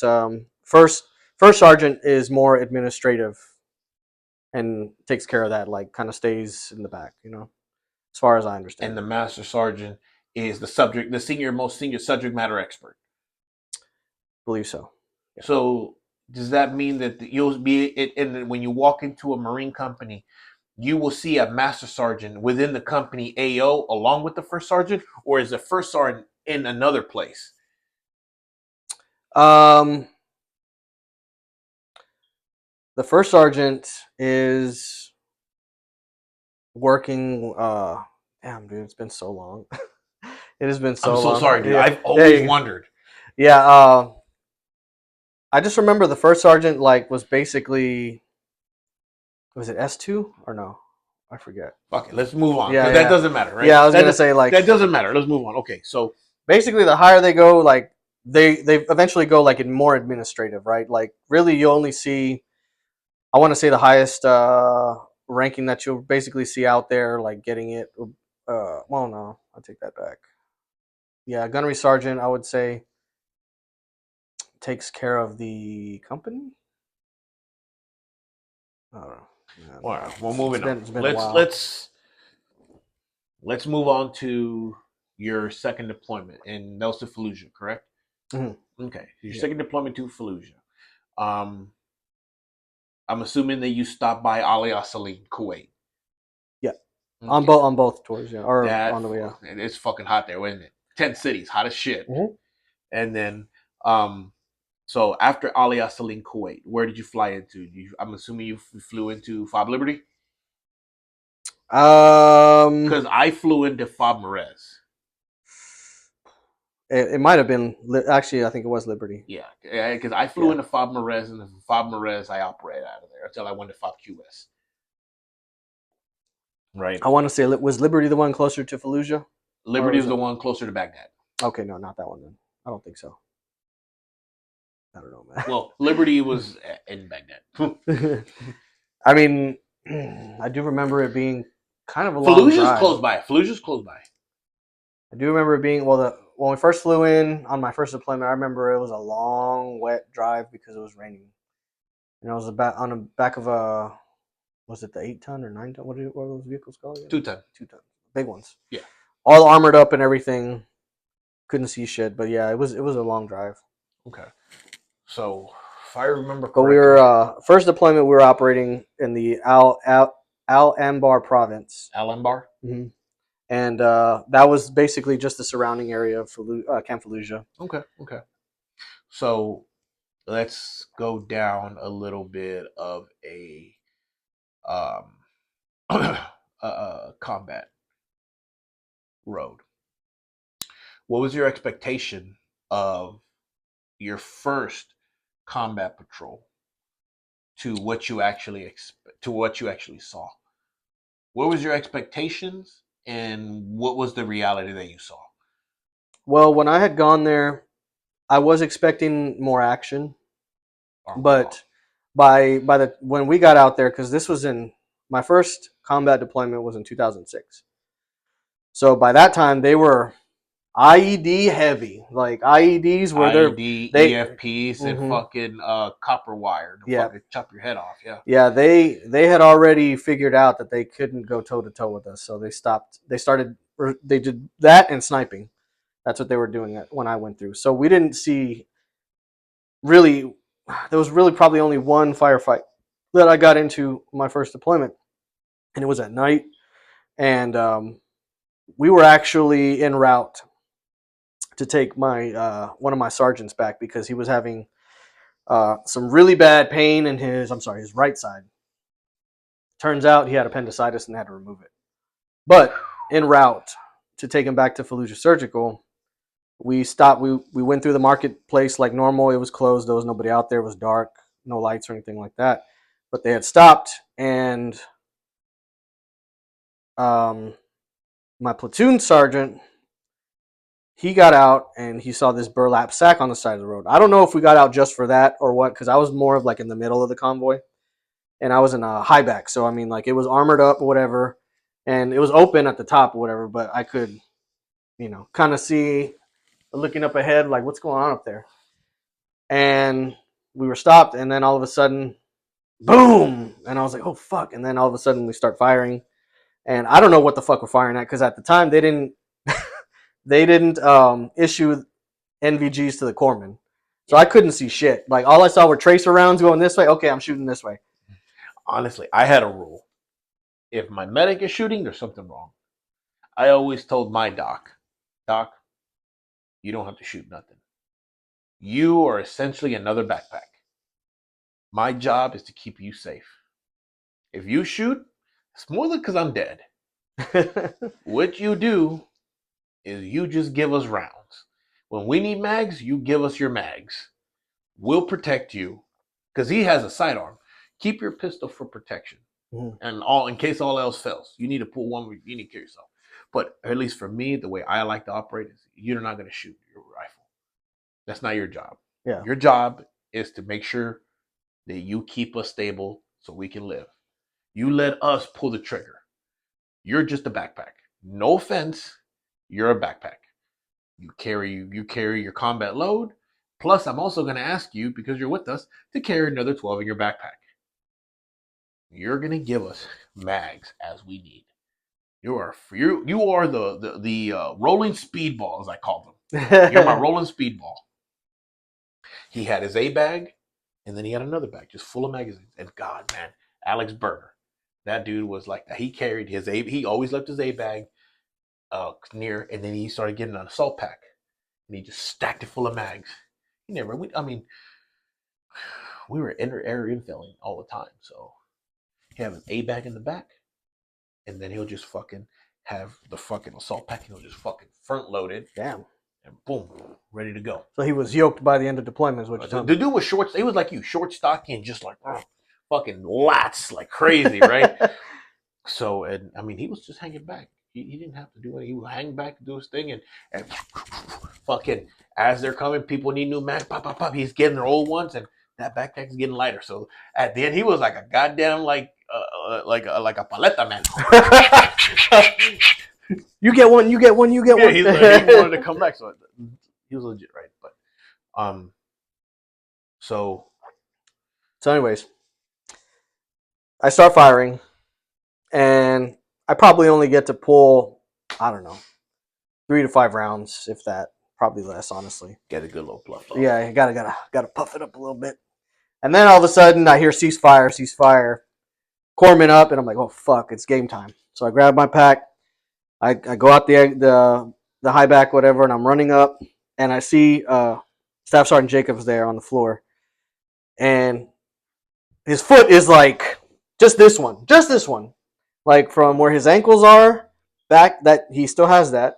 The rest of this is missing somewhere, and the skin is like flopped over, and this looks like a turkey leg that you would get at like Yeah. you know what I mean, like at I don't know, some carnival event or something. Yeah. And I just remember Jones was there too, who was the other corpsman. He had already put the tourniquet on him. I was checking vitals and everything, making sure he was good. And he was like, "Just give me a cigarette, doc." I'm like, "All right, we'll get you that when we get back in." So then we ended up picking him up on the stretcher. We got him back there, and then we just started hauling ass back. I don't even know if we hit anything. I I don't know. You guys tell me if any of my guys are watching. Any of the Marines from 1-1 are watching. But So, how did that play mentally for you? honestly, I was like, I was just in go mode because Afterwards, after you, you know, mission afterwards. afterwards, when you sitting on your cot or your bed or your chew, wherever, how did that weigh on you? Honestly, I felt like grateful that because from what I had learned, and this is embarrassing. This is going to be embarrassing to him, but I have to say it. He ended up like kicking this burlap sack, thinking, "Is there an IED in there?" I don't think there is. Bam! And he was not pink mist. And I have to say this too, because both of my deployments I did, zero casualties, which is rare. Which is like, and every time I went, my dad, again, I told you he's a pastor, right? I had him, my grandma, and I don't know, probably all the other family members that knew that I was there praying for me. And I always prayed every single night. I was like, please protect God, please protect everyone, and may they all make it back in one piece. Because I don't know, if I had to lose somebody under my care, I don't know if I would have been able to handle It happens, but I'm good because I always ask that. How does that weigh on you, right? Because nobody, no amount of training in the world is going to prep you for war. that. Mm-hmm. Nothing, dude. I did not know what. I mean, I've told you, my first firefight, I froze. Luckily, my team leader fucking, you know, kicked me to the ground and, you know, fucking stomped my foot, my face in the ground. And like, oh, if you ever do that again, you're gonna kill us. Yeah. And I'm gonna kill you first, right? So, um, nobody goes into a situation like that like, okay, nothing has affected me, right? You have to build yourself to it, and you have to be able to get, kind of, like I said, at least not everybody does it like me, but I had to compartmentalize what I was doing as a job, Mm-hmm. as opposed to like I'm just this evil person. I'm just going around fucking, you know, taking people's lives and sending them to fucking Allah or whatever the fuck they believe in. Yeah, whatever God they believe in, right? So it's like, hey, make right with your God because I made right with mine. Now I'm here to and see if you're really about losing, dying for your country because I am, right? So and that's one of the things that I always like. So that I said that to build to this question: what was the worst casualty that you physically had to treat? Honestly, Yes, sir. I think that was it. Really? Yeah, that was it. I mean, I don't really say much, you know what I mean? Because I mean, I don't really have much to say. I mean, that and that's basically it. Because other than that, a lot of near misses. Well, I wouldn't say a lot, but a few near misses. Um, yeah, I will say this though. Had I stayed with, and I looking back on this, I know that maybe God spared me because remember that company I told you I was supposed to be with, Charlie Company. Mm-hmm. That was the first KIA that we had, Corporal Waller. And I met this guy. He was actually like the nicest one to me. Like when I was there training with him for those short few days, he was the nicest guy. He had a little I think it was a little girl, and then he also had one on the way. And this guy he fell to sniper fire. He got shot in the face, and it severed his spinal cord, so he like died Died instantly. instantly. We had to actually go. because at that time Charlie Company was they were operating in a different. Well, we all were always operating in different AOs, but we had to go pick up his body from Abu Ghraib, and we had to bring it back to Camp Fallujah so they could fly it out the next day. So we went to go pick it up. I was riding back there, just staring at the body bag, and I was just thinking, I just knew this guy, dude. Like he was like the one. You know what I mean? Like out of the whole company, he was the nicest one, and of course, the staff sergeant was a different story. But Well, I don't know. I was just thinking, like, I don't know, man. I guess God spared me from that because do you think that if, well, granted, there's nothing that you could have done to save him. yeah. There's nothing, right? But it's sometimes hard to not think like that because everybody's deployment are different. I don't downplay nobody's deployments. If you don't see nothing, you didn't see nothing, right? Mm-hmm. I do have a problem when people are phobics and they're coming back with PTSD. How? Yeah. How? And that's what gets me too. But And and call me biased, but and I know many infantry guys like that feel the same way. And many Rangers, many Green Berets, many fucking tier 2 level dudes, tier 1 guys feel the same way. How are you a fobbit? Let's just say, nothing against the financial people, but let's just say that finance guy comes back with PTSD. You didn't do a fucking thing. You didn't shoot nobody. You didn't see nobody. Yeah, we may have got it. Maybe you may have got a rocket attack. I'll give you that. Maybe you did a patrol in the green zone. Green zone for us is just a fob patrol outside the gate, no more than a mile. Yeah, safe. Right? In the safe zone, the green zone. That's what we call it. We call it the green zone. Yeah, because I mean, you got machine guns everywhere, and if they get that close, you should be good with machine gun fire if they see with the them, C right? rams that you have there or whatever the fuck you got going on, right? At Plus least towards the C ram. Well, go ahead. No, I think you said what was that? No. I was just gonna say. Plus, they have they should have IR. Yeah, you have scopes peaches, or anything. Yeah, you have peaches up in the sky too. Peaches are like those big ass blimps. There's like a raven, or not a raven. I'm sorry. There's like those. It's just like a blimp that goes up the sky and is able to see everything. It has like 5K zoom in. You can be able to see up to 5K out, right? Well, we had my second deployment. We were at a fob. We had this tower, and I forgot how tall or how I think far it's called up. the Raven. I think it is. Yeah, but yeah, basically the same thing. Just 360. And it'll just automatically scan and just go around. Yeah, I know what that is. Yeah, so a lot of places have that. Several. Bob started going to Peaches so they could be able to see a lot more. Nice. But everybody sounds nicer. Peaches. Everybody, well, it could always come back and bite you in the ass. Yeah. Because if you're doing like dumbass shit out there, and like me, I would take my glove. I hated wearing gloves. Fucking hated wearing gloves. Same. And I would always roll my sleeves up. I will go out looking good. And I remember my second deployment. It was hot in Afghanistan. Hot going up and down those grape rows. And I hated wearing gloves. I felt like I couldn't feel that dexterity of it. Yeah. And our first sergeant was just, man, I felt like he had it out for me. But he, thinking back, he only wanted the best. Right? But I would always take I will fold my my sleeves up to roll them up a little bit, not like all the way up here, but just like essentially exposing this much. And like I said, my second deployment, we had a big pressure plate IED thread. So, and he was like, "Hey, keep your sleeves down." That's what we had the frac use, the fire resistant ones, and like keep it. So if you step on IED, you're not gonna burn your skin. Be like, if I'm still alive, I mean, like, you step on IED. Well, yeah, that's true, right? So, my initial thing, because in the beginning they were killing us, but then, like I said, they were not. They started bringing it back, so they just maim us and not kill us because they didn't want our families to collect the money, our insurance money, right? So, yeah, I remember you saying. And it's just like, hey, let's not. Make sure you roll your sleeves down, De Leon.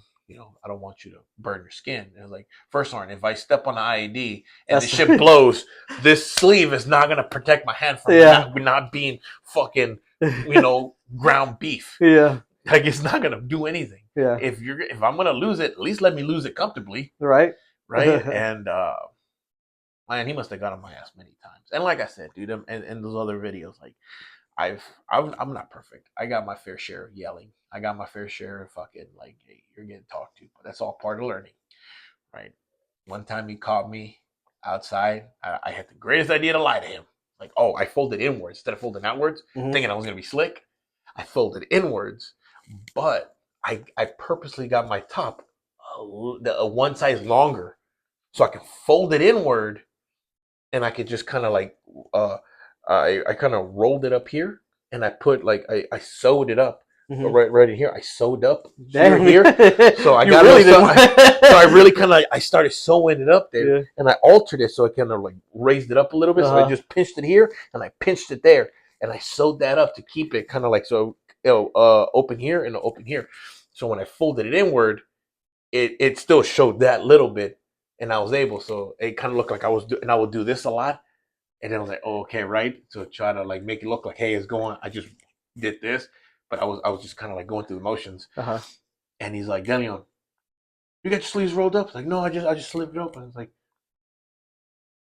and I think I didn't know. I was like, how come I don't see the? Cause so I don't know if you guys know, but the frac cues have like a little square on it. You ever? Oh no, you guys have digis, right? But our frac cues have like a little OD green square on the top where you fucking cinch it down that lets you know that's frac U. And it's always in the right hand, and it's in the right hand pocket too. Damn.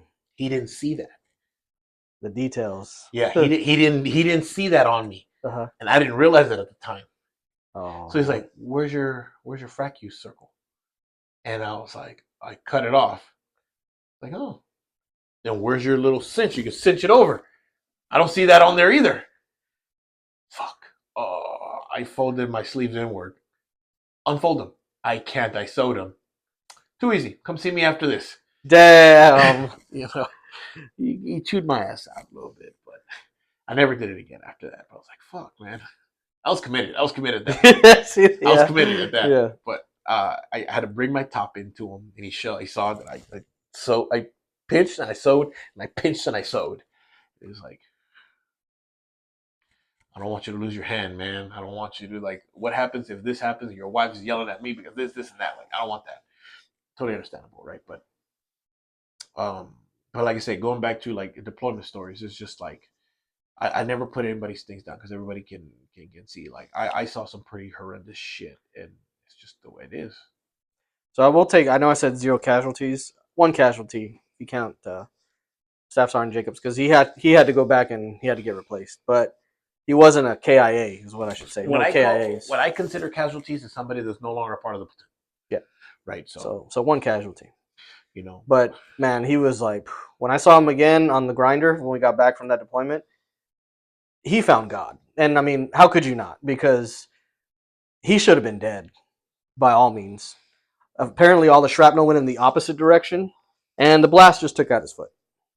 So he was still able to serve. He was still able to finish, 20 years or whatever he was going towards. So and that's good, man. Like I said, I've known. So that's funny you said that.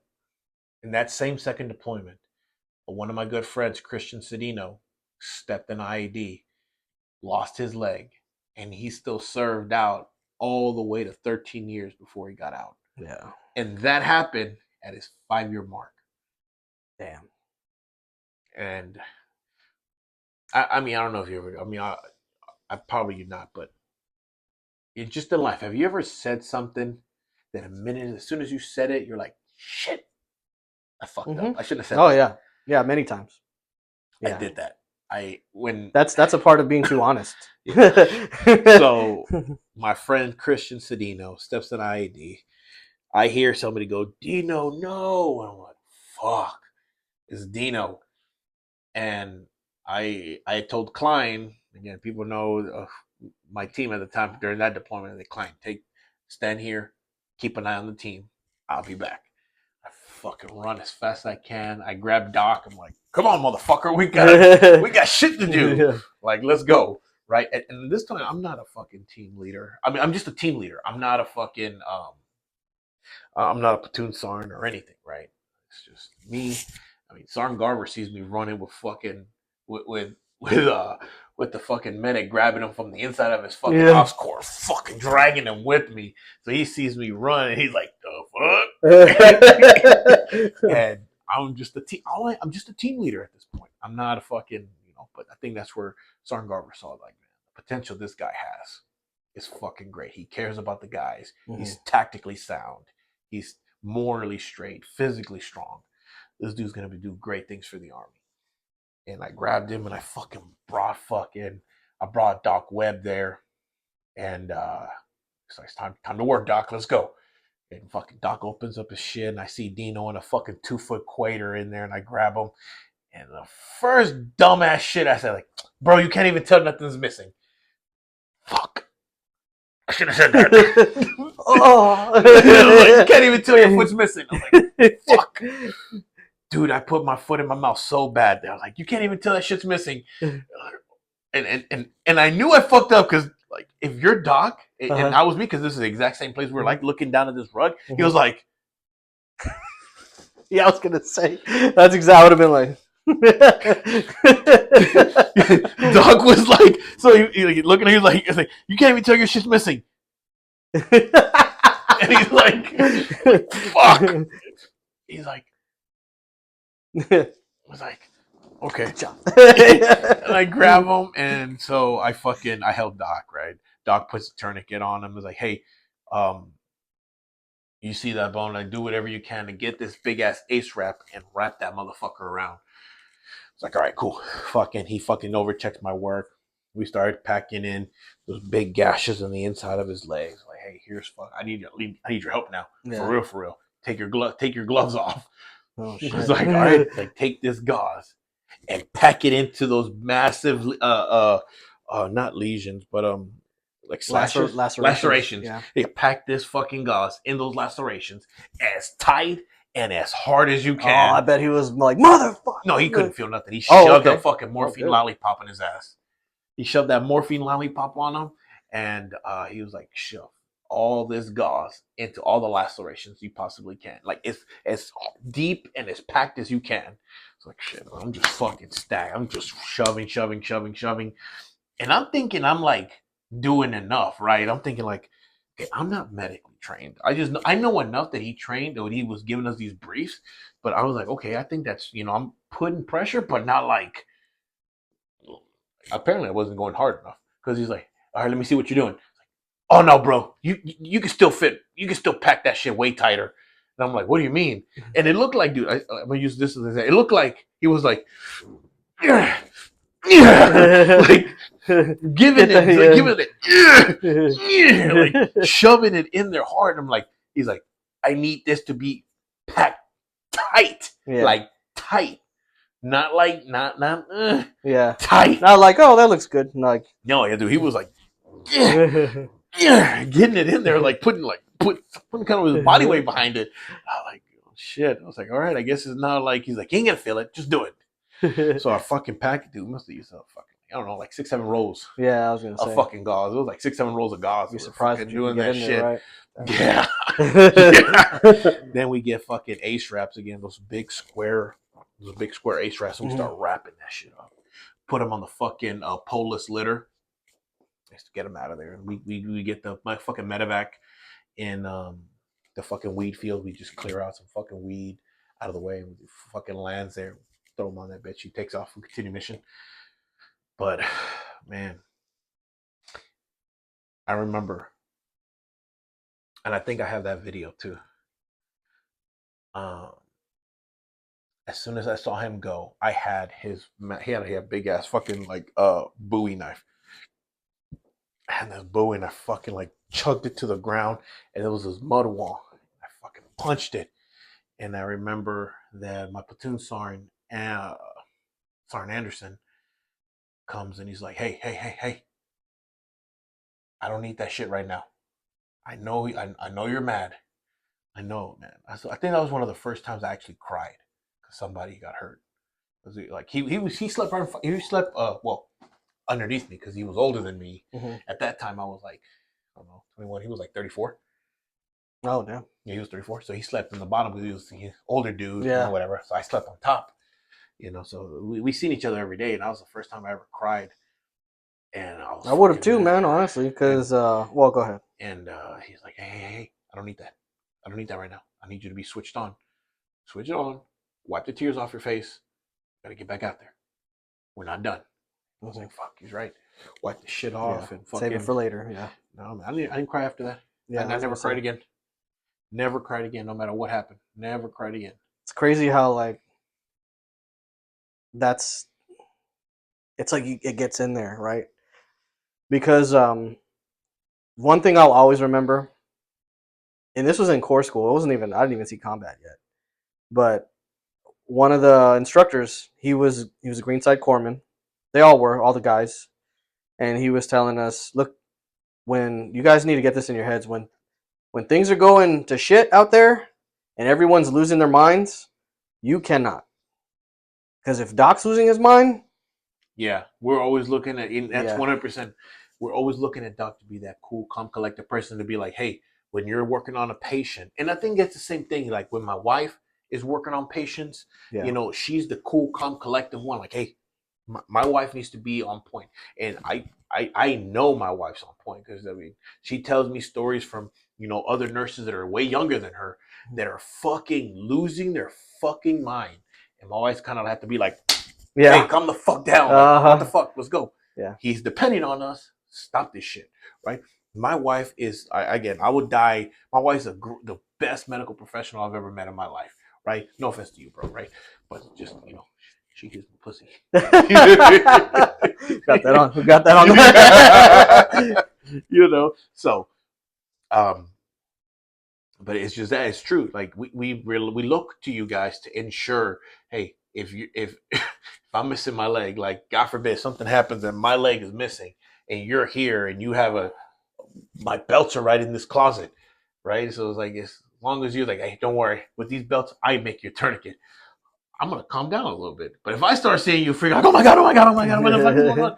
You're gonna cause me to freak the fuck out. I'm like, bro, you're a corpsman. Mhm. Help me. Help me. Well, I've always thought about. I mean, because I don't know, have these scenarios playing in my mind. Because like at work, if I was like, okay, what if something were to happen where this guy starts bleeding on his leg or his arm, I already know exactly what I'm gonna do. Drop a knee on that motherfucker, like Exactly. right, Yeah. right on there, and just put all my weight on it, and be like, somebody give me a tourniquet or a belt or something that could be used as a tourniquet. Yeah, yeah, And for they're gonna be sure. like, ah, but I'll be Like, like, hey, all this right, is good for this is yeah, gonna be the best for you. Yeah, yeah, absolutely, absolutely, man. And like I said, it's always that thing you need to have. I've been lucky enough to be. I wasn't blessed to be able to fire a medic. I always, when I got to that position, I always expected perfection from my medics, knowing that no one can ever give you perfection. But if you keep setting the bar high as I want perfection, that always gives them room to keep growing and be able to, try to meet that expectation. I was blessed enough to always have a good set of medics, and they were always out there. mm-hmm. They were always getting after it. They never lost their fucking mind. They always kept it cool. Luckily, Weber was he used to be a paramedic before he joined the army. He was older. He was an older cat. He was like 36, 37 years old. That was like Jones in my first deployment. He was an EMT also, and he was reservist, but that was his first deployment, and man, he was such a good guy. Yeah, man. Like, But he was very much sound with all that, and he was a great leader. I looked to him kind of like as my big brother on my first deployment because I didn't know what the fuck I was doing. You know what I mean? yeah, Like, I mean, I did. I had the training and everything, but like I knew that training does not equate to real life. yeah, When you get to real life, the plan goes to shit all the time. yeah, And you got to think fast on your feet. And I think that's what the military teaches all of us, especially being in combat, is being able to plan on the fly, being able to think on your feet, mm-hmm. quick, fast, cool, level-headed, with a sound mind. Now, does that always play out good? No, but doing something is better than doing nothing. Mm-hmm. I always say, Yeah. and I had that Let, let, somebody tell let, me, well, let me pause you right there because I gotta take a piss so I bad. got you. Yeah, I'll be right back. I don't have alcohol, so I can't offer you more alcohol, bro. Oh, you So, good? No, I just like, wanted that one. Honestly, I yeah, didn't like want I any don't more. do that a lot anyway. That honestly, that one was for Calavera, Yeah, and the reason being is because The second time we met to play pool, our pool, bowling, the bowl. He had bought me a beer, and I told him and Garcia tried buying me beers, and I was like, no, I can't do that. I don't drink anymore. And they're like, not even one, like not even one. How long you quit your drinking? That was the first one I've had since. That doesn't count. That was root beer, Oh spike root well, beer. first alcohol. Let's just say Yeah, that was the first one since November of last year. not no the year before that actually. Nice, nice, dude, So nice. Like I said, I bought. Maybe I shouldn't say that. I bought that like 6 months ago. oh damn, I thought it tasted a little funny. No, I'm No, kidding. I only bought 6. Oh, I why? gave 2 to my brother. Oh, that's I gave 2 to my brother. it. So my brother came and he fucking popped out pound those. But anyways, So back to what you're saying about you were talking about your medics. yeah. So like I said, I've been lucky enough to be able to have good medics, and I mean, I couldn't ask for better people, right? I think medics are super, super essential to the warfighter, Oh, yeah. because if without them, just like Hacksaw Ridge, I'm sure you've seen that movie. I actually haven't. You need to. Okay. It's about a medic who's a conscientious objector. Conscientious objector. Okay. Does not carry weapons. Oh, I don't know about it. I don't know if I could do that. Didn't want to carry a weapon. Not even a pistol. Nothing. Didn't carry nothing but a Bible in his bag, and they were gonna court martial him out. I thought you said he wasn't carrying any weapons. No. The sword of the word of the Lord is There you all the go. weapons he needed. I mean, that's But he very did not nice. wanna. He did not want to. He did not want to carry a weapon. He didn't want to kill. He didn't want to kill. He wanted to save lives. He volunteered to join to be a medic, save lives, not to take lives away. And boy, and people made fun of him. They tried to court martial him for it, and eventually he got past it. He was able to serve on the lines. And granted, he didn't want to work Sundays because that was like time to pray. Yeah, Sabbath. He did like compromise with them, but he became so beloved by his company that people refused to go out on a patrol if Desmond Doss did not show up. If was not out there. Dang. That's his name. Desmond Doss. If This he is was real life. This is real life, brother. Oh wow. Real life. Hacksaw Ridge. I saw that. I showed my wife that movie sometime late last year. She loved it. Absolutely loved it. It's a great story. Desmond Doss, fucking awesome.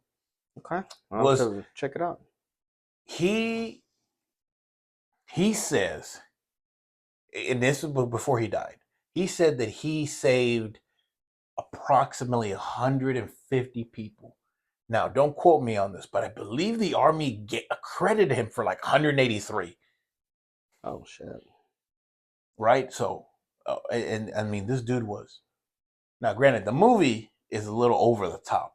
Exactly, he wasn't doing no like apparatus and shit, bringing them down a 80-foot fucking cliffside to the movie shows, right? But the dude was out there without a weapon, healing people. But that was actually fires. Yeah. real life. That like was real. He did not carry a weapon. Oh wow. He did not carry a weapon into that. The dude was a legit boss. The word of the Lord is all he had with them. And on Sundays, if they had to go out, they all were perfectly fine waiting for him to finish praying. And they illustrated perfect in this movie when they're like, hey, why haven't you guys left yet?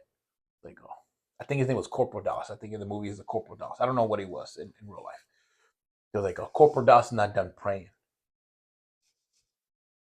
So, and none of them were like, we're not leaving until he's done. When he's done, that's when we'll leave. We do not want to go until he's there. At the beginning, they didn't believe in him. They didn't trust him. They didn't do anything until they started saying like, "Hey, where's Doss at? Where's Doss at? He's still up there saving people. He's still up there saving people. He's still in the movie, obviously, right? In real life, he's out on the battlefield, in D-Day doing this fucking thing. Mm-hmm. It's a real life story. Definitely need to check that out. If you have Amazon Prime, check it out. I think it's like $3 to rent it. An excellent movie to watch. Definitely recommend. Right? And that's a legit person right now. I've never came across a conscientious objector for my deployments, and I've been to 9 of them. So, like I said, everything is different. Some were not as kinetic as others, right? Some like, I mean, I definitely got into it, but some were like greater than others. You know, um, I remember when I was attached to a seventh group, one of the seventh group guys, like for 9 months, at Cop Blackbeard up in RC East or RC Northeast, really, or North. It was still considered East, right? Mm-hmm. And we were stationed out of Jalalabad. We were at Fob Jalalabad, and then we got moved to Fog Bagram, and that's where we were operating out of there until we moved out to Cop Blackbeard. And I mean, the way they fight was completely different than the way we fought. You know, we're not afraid to take it to the enemy. We're direct action fucking. We're going in there on X, kill anything that moves, and assess the damage, get the fuck out of there. Those guys were fucking. I remember once, where they took one sniper round, and I'm not talking nowhere near them. That shit was nowhere near, and I'm talking about nowhere near them. They dropped HIMARS in that shit. Now, I don't know if you know what HIMARS is. You ever seen those trucks that kind of lift over and they shoot like those long rockets? That's like that's what HIMARS is. Damn. They dropped HIMARS in this one building, and Charlie mined. Like, there's no BDA? Shit. Fucking, and they're just dropping dumb shit. And obviously with an ODA team, you know, you get your own fucking either a JTAC dude, a TAC-P guy, or you get a CCT. Hold on, was this Afghanistan? It was. Okay. It was. This was in 2019. Okay, gotcha. When I got attached to a 7th group. And this was in 2019.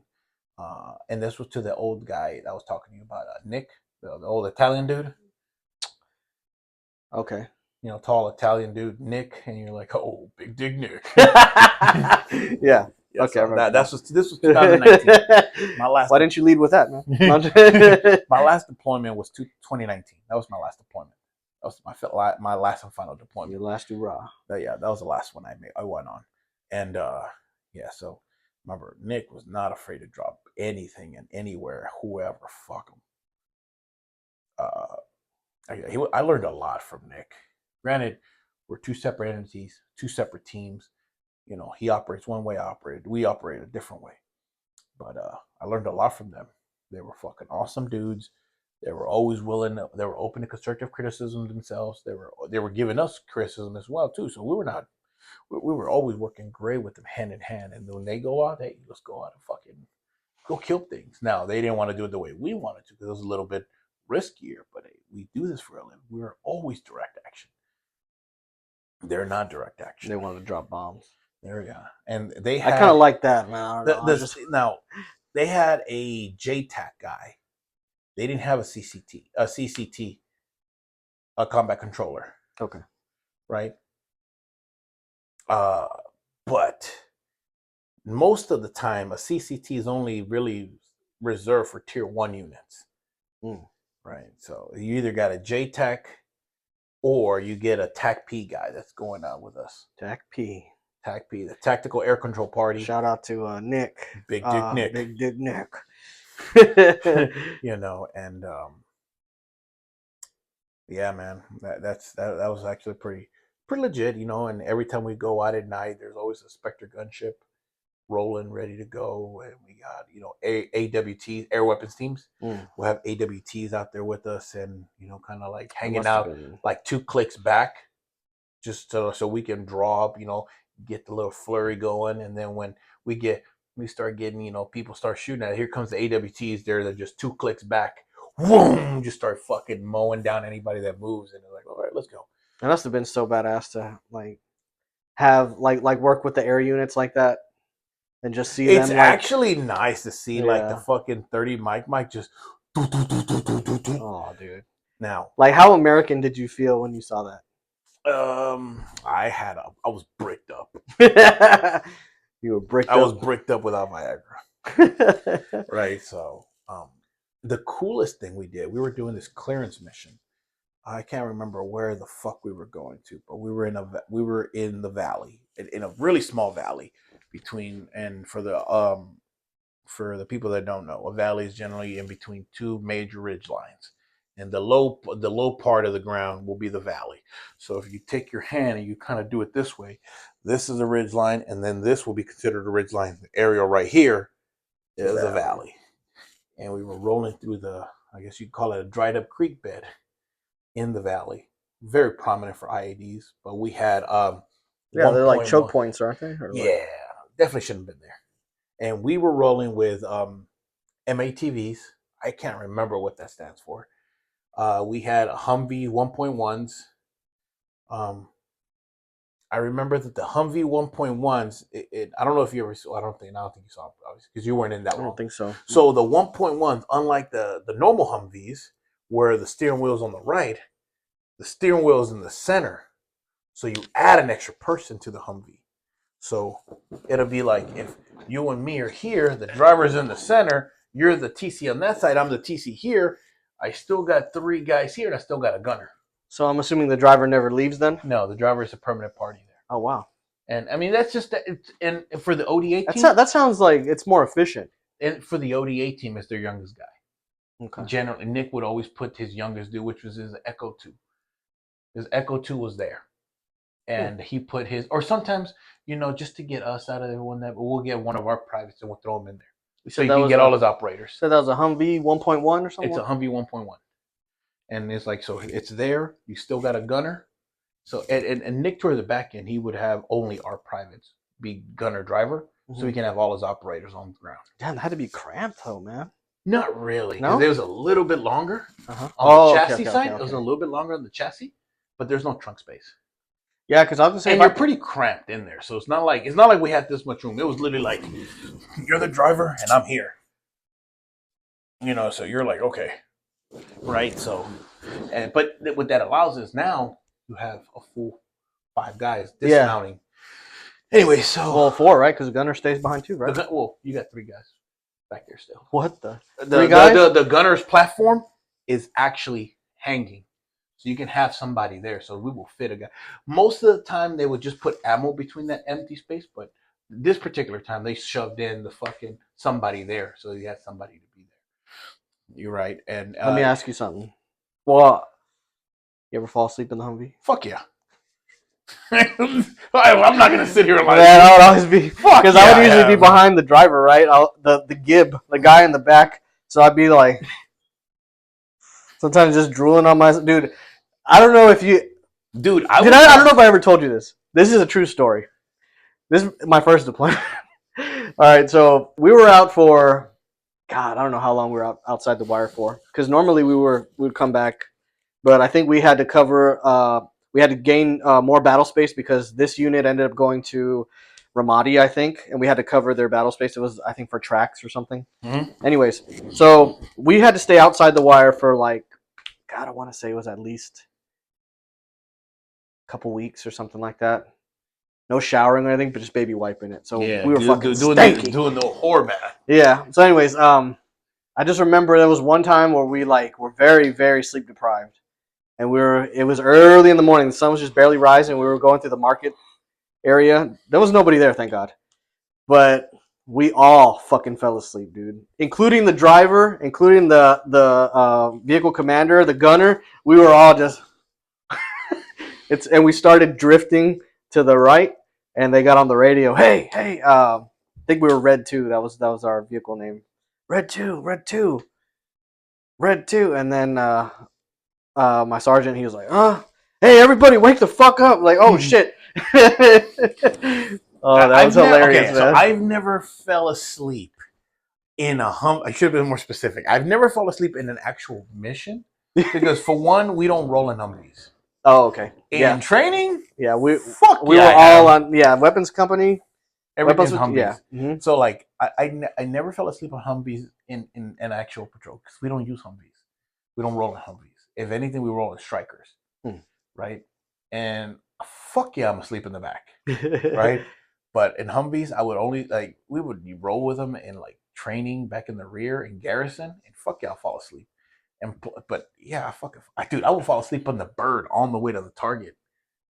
Like that's the last little power nap before you. I don't know how long this is gonna be. I mean, granted, we always try to make it in within 30 minutes and be out, but like it could be. What if it takes longer? Fuck, I'm not gonna like. I will fall asleep. I will put my weapon down, put my hand over hand on the buttstock, and fucking get that little power, get the little power nap before it's time to. And plus, dude, 3 minutes, 1 minute, 30 seconds. Okay, time to get up. And I will be like, 3 minutes, 3 minutes, 1 minute, 30 seconds. Okay, I'm up. Okay, I'm ready to go. Like, nods down, ready to go, right? Bring my nods down. But, no, dude, yeah, I'm not gonna lie to you. Fuck yeah, I fell asleep. Dude, my mentor, Ronnie Morgan, once fell asleep, and I think I still have that video. Dude, you got to be able to come over so we can with my laptops. I can show you this video. If I could set it up to downstairs. Well, here's when you get the setup here, what we could probably do is we could put it on a screen or a TV screen, right? And then we can take the actual footage that we're watching, and we could put it like onto the side of it. Yeah, and so that way everyone can see what we're seeing. That's what I want to see. I'm gonna have a TV right here, like underneath my Ranger bat and scroll, my tab and scroll. I want to have a TV that's right there, so we could just like play something while all four of us are here. And then we could just superimpose it, like you said, right there, so you can see it. Because but I think I have a video of this too, where my mentor Ronnie Morgan, after a firefight, broad daylight, fucking is sleeping. And not like trying to hide it, dude. This dude is like laid out. Like,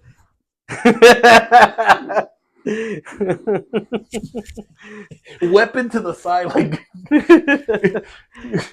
dude, he is like, yeah, I was gonna say he is sleeping, dude. He was out there like out there snoring. But man, you get so tired out there, man. Like, especially if you have to be awake for hours and hours, and then all of a sudden, like, yeah, you gotta still stay awake. All right. But yeah, man. But there's definitely things that happened that traumatized me for the first time. And it wasn't staring at dead bodies. That wasn't it. There's one thing that I'll always take with me to the day I die. Want to save that for the next podcast? No, it's not that bad. It's really not that bad. It was kind of like we went out for a QRF.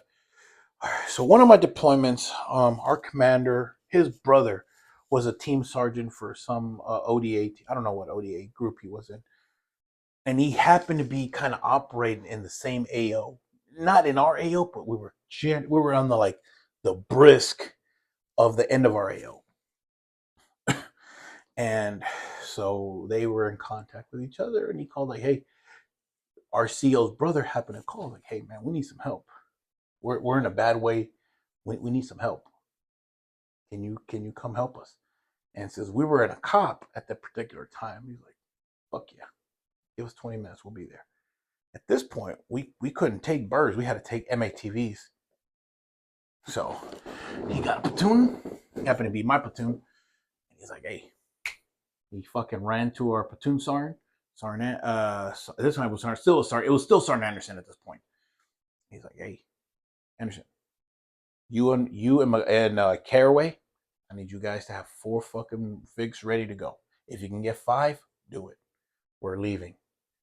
And he's like, and I remember Sergeant Anderson was like, "Sir, we're?" He's like, "Yeah, I'm going with you." And I was like, "All right." So it was still Captain Kitchen at this point. Yeah, he was still our CO at that point. Fucking Cam Kinchin runs to his fucking room, gets his gear. Dude, this dude must have just done. They must have been with his gear, right? Yeah, I swear, went to the telephone booth, because like as soon as that happened, and the school that we were, where the fuck were we? In the choose that we were at, it was like the platoon sergeant, and the platoon leader choose. They had their own little chew, and they'll come and boom, boom, boom, start banging on the squad leader chew. They're like, "Hey, get your guys ready." And the team leader choose at that point. At that point, I was already a squad leader. And I was like, "All right, cool, time to go." And I saw the CO run. And I swear, dude, he almost had been gone for like 2 minutes before he came back, geared up, ready to roll. Damn. I was like, what the fuck? He must have. That's what I'm saying. He must have been like, whack, ripped his clothes off. He already had his gear on or whatever. What the fuck? We go and we're rolling, and we're like, yo, what are we doing? And Sarn Anderson is like, fuck, I don't know. We're going to get some. We're going to go help somebody. Yeah. So we get an en route brief, which is not out. It was not out of the ordinary, right? We say, hey, we're responding to QRF. So like, okay, cool. We'll figure out. We'll get the situation. We'll get the sit rep en route. So CEO tells us the situation. His brother's in a bad way. We're going. Dude, we were there in like maybe 12 minutes. Fucking rolling down fucking Route Hyena. Fucking get to where we need to get there. There was no fire. We didn't shoot a single round when we got there. Quickly dismounted. We set up a cordon on this place, an outer cordon. Oh, I'm sorry. The vehicles, once we dismounted, the vehicle set an outer cordon. We set an inner cordon, and then we send in the SKT to go link up with we set up a SKT to go with the CO to go link up with the team sergeant, which is the CO's brother. What's SKT? Small kill team. Okay. So, and I was a part of that SKT that got sent up there. So I go there. It was me, Steve, Manny, and Fiala. We went up there along with the CO. So we get there and we start. Oh, Heaton was there too. And then Ronnie Morgan. At this point, I already caught up to him in position. So we were the same. So, but he was promotable, but he didn't want to take a platoon because he wanted to stay with us. He was like, I'll take a platoon when I get back. And Sarn Anderson was like, hey man, you're promotable. You technically can't even be here. Like, I'm still in E6. A promotable is not a rank. You lead us. You're the boss. I listen to you. I'll lead us after this. Because they were trying to, hey, we'll move you to another company so you can have your platoon. It's like, no, I don't want to leave. I've already been with these guys. I don't care. I'll get promoted afterwards. I'm gonna stay here. So Ronnie comes. He's like, fuck it, I'm gonna be a part of this SKT too. Then I was like, whatever, bro, whatever, man. I'm like, let's get it. super squad. Yeah. Right at this point, we're no longer an SKT. We're just a team plus now. Yeah. Right. We're a team plus, shy of a squad at this point. Right. So, with the CEO, with his RTO, we're just we're pretty much a squad. So it was my SKT with Ronnie, with Sarn Anderson, with fucking the CEO, with his RTO. Dude, that's what 1, 2, 3, 4, 5, 6, 7, 8. Now it's a full squad. 9 guys. Yeah, we're pretty much we're full squad. Yeah. Rolling in there. I was like, fuck, what the fuck, right? So it's supposed to only be 3 to 5 guys. That's it. But no, we're pretty much rolling in with 9 guys. Damn. We link up with the CO's brother. 2 SKTs. Essentially, yeah, man. So we link up with the CO's brother, and he's like, hey, everything good? Like, what you need help with? Like, no, we end up like taking care of them before you guys got here, but we do need some help. And he was like, oh, what's up? What you need? My fucking my EOD guy, he's in bad. He got hit. Oh, I need help recovering him. And the CEO's like, all right, sure. Where's he at? I swear to God, dude, this is what he did. Say you're the CEO and I'm his brother, and this place right here is a tree. He goes like, hey, where's he at? Over there. And I was like, what the fuck does that mean? And the CEO was like, watch your mouth. He's like, what does that mean? Like, what the fuck does that mean? And he's like, oh, he was defusing his third IED. Oh, fuck. And it was offset. So the pressure plate was in front of him, and they had like a little berm over here that kind of was. It was there because it was part. It just looked like rain just kind of washed it away within the years. So it was like a little bit of berm, and then it flipped down to regular. They put the IED there, so when it blew him off completely from his. The only thing that was like saved his chest from not being completely gone was his plate carrier. His head was gone. Oh my god. Limb. This shit was pretty much disintegrated. This arm was still okay, but it was cut through here. Fucking legs gone, waist down, messy, absolutely gone. radio fucking, and it was somewhere in the shit creek. So, and there's like just chunks of meat everywhere, like literally just chunks of meat. Like, So basically, y'all were a cleanup crew. yeah, What essentially, the yeah. fuck? So, you ever? I mean, I'm sure you play video games, right? Hmm. You ever played Resident Evil back in the day Oh where you're yeah, like you shoot a, you I see love like, Resident Evil. yeah, me too, Yeah, man. I haven't played video games in forever, but I like that shit. I remember man. when I did. I used to play Resident Evil, and I you blame remember? Resident Evil for my fascination with magnums. Yeah, yeah. Pow! Boom! You blow their heads up, and it looks Yeah, like that. yeah. So, and now, granted, it's not like that, but just imagine like you see all those like little red dots. Now, imagine those red dots being actual meat, like Yeah, legitimate human flesh yeah. and fatty tissue and shit, right?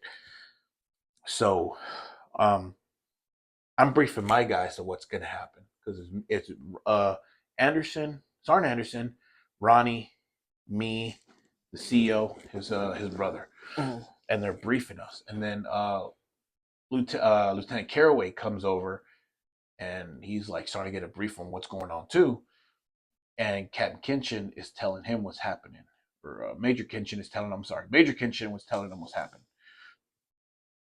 And so I was like, all right, man, let's do this shit. So I'm gonna go back to my team and I'm like, hey, this was gonna happen. This is what we're doing. We're cleaning this shit up. And Heaton was Heaton wasn't part of my team. He just tagged along. I was like, well, fuck, dude, whatever. So I tell Heaton what we're doing. He's like, are you fucking serious? I'm like, yeah, we're picking this dude up. We're picking as much as we can.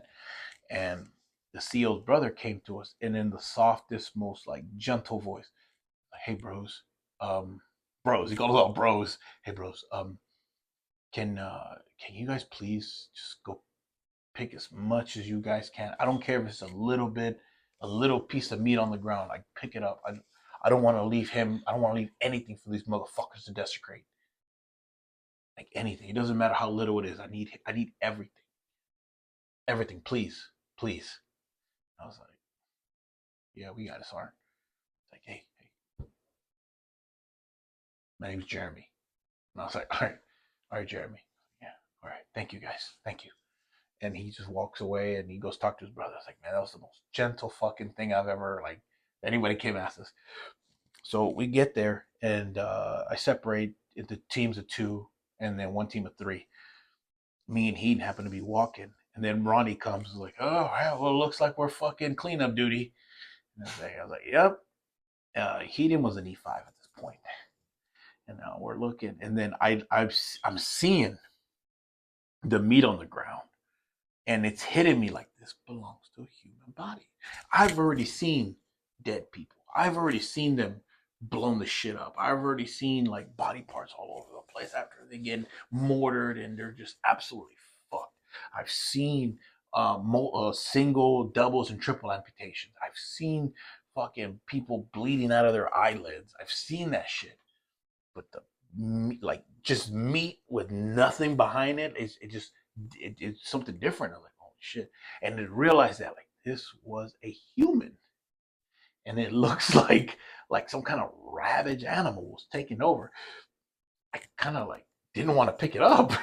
Yeah. I didn't want to, and Ronnie's like, "You all right?" Yeah, man. It's just ground beef. It's just ground beef. He's like, "Yeah, whatever you gotta tell yourself, just pick it up." I'm like, yeah. So I kept telling myself, it's just ground beef. It's just ground beef. And then after a while, my brain kicked in, compartmentalized. What you're doing is a job. Started going after it. But there was that initial just looking at it. Yeah. I was like, oh shit, man. Like, what the fuck? Mm-hmm. So we picked dude up and we were putting it in a Polis litter inside one of those like thermal like aluminum foil blankets. I don't know what the fuck they're Like called. the space blankets. Yes, space blanket. Yeah, those things. We're putting them inside, but we're putting the shiny part inside, and we're using the green outer part. And we're like, they're fucking getting it. They threw his torso in there, and on top of a skidco. And we were gonna use a Polis litter, but we used a skidco. You know what a skidco is? Mm-mm. You know, like those. Well, I don't think you guys had it back then either, right? Because it was something new. But it's essentially a hard plastic rollable um, uh, litter Oh, really? So you can roll it up and you roll this with like a roll like this, and you roll it out, and you can put a body on there, and then you can cinch it in this strap so you can just drag it. It's meant for dragging, or there's 3 handles on each side so you can grab, lift, and then run with it. Oh, wow. With 6 people can grab it and take off with it, and it's one person can carry it when it's rolled, and it doesn't weigh a lot. So we put the nuggets, we put them on there. We do that, and then he's like, okay, so we thought we were done, and he's like, and the CEO's brother goes, Brian, we're not done yet. He's like, well, what does you need? We need to find that radio. And our CEO's like, hey, Jeremy, that's nothing to do with me. That's yours, man. Like, Brian, I need y'all's help. And he was like, all right, where is it at? In the shit creek. And he's like, your guys are getting in there too then. And he's like, my guys have been in there. Go look around that bend. They're over there already in there fucking, like shin deep. Yeah. Doing this shit. Oh, what the hell? And he's like, my guys are already there. I need help. So all of us, all 9 of us are in that motherfucker just in shit creek, fucking wading through water, finding this fucking ray. We didn't find it. Eventually, he just called it a lost. We got on and we fucking left. The shit creek, there's actually shit in the creek, though, right? It's like I don't know, but they say does it smell funny? It smells funny. Yeah, like it's runoff from the drain. Oh, so it's like that's why they called it a shit creek. Yeah. But we get on the trucks and we get in. They're like, "God, you stink." I was like, "Yeah, no, we're in a shit creek." I'm like, "Get the fuck out of here, then." That's so bad. Right, so they readjusted all the vehicles. Worst day ever, huh? Anybody that was in the shit creek, they were riding the same MATV. So we all got to smell each other. Yeah. We get there, we shower, whatever, right? Then we all go to Ronnie's room, and we're all just kind of sitting there. Me and Ronnie, Heaton, Fiala, Klein, and Steve, and we're all like, "Well, that was different." And so we were all kind of watching a movie, like an awkward silence watching a movie.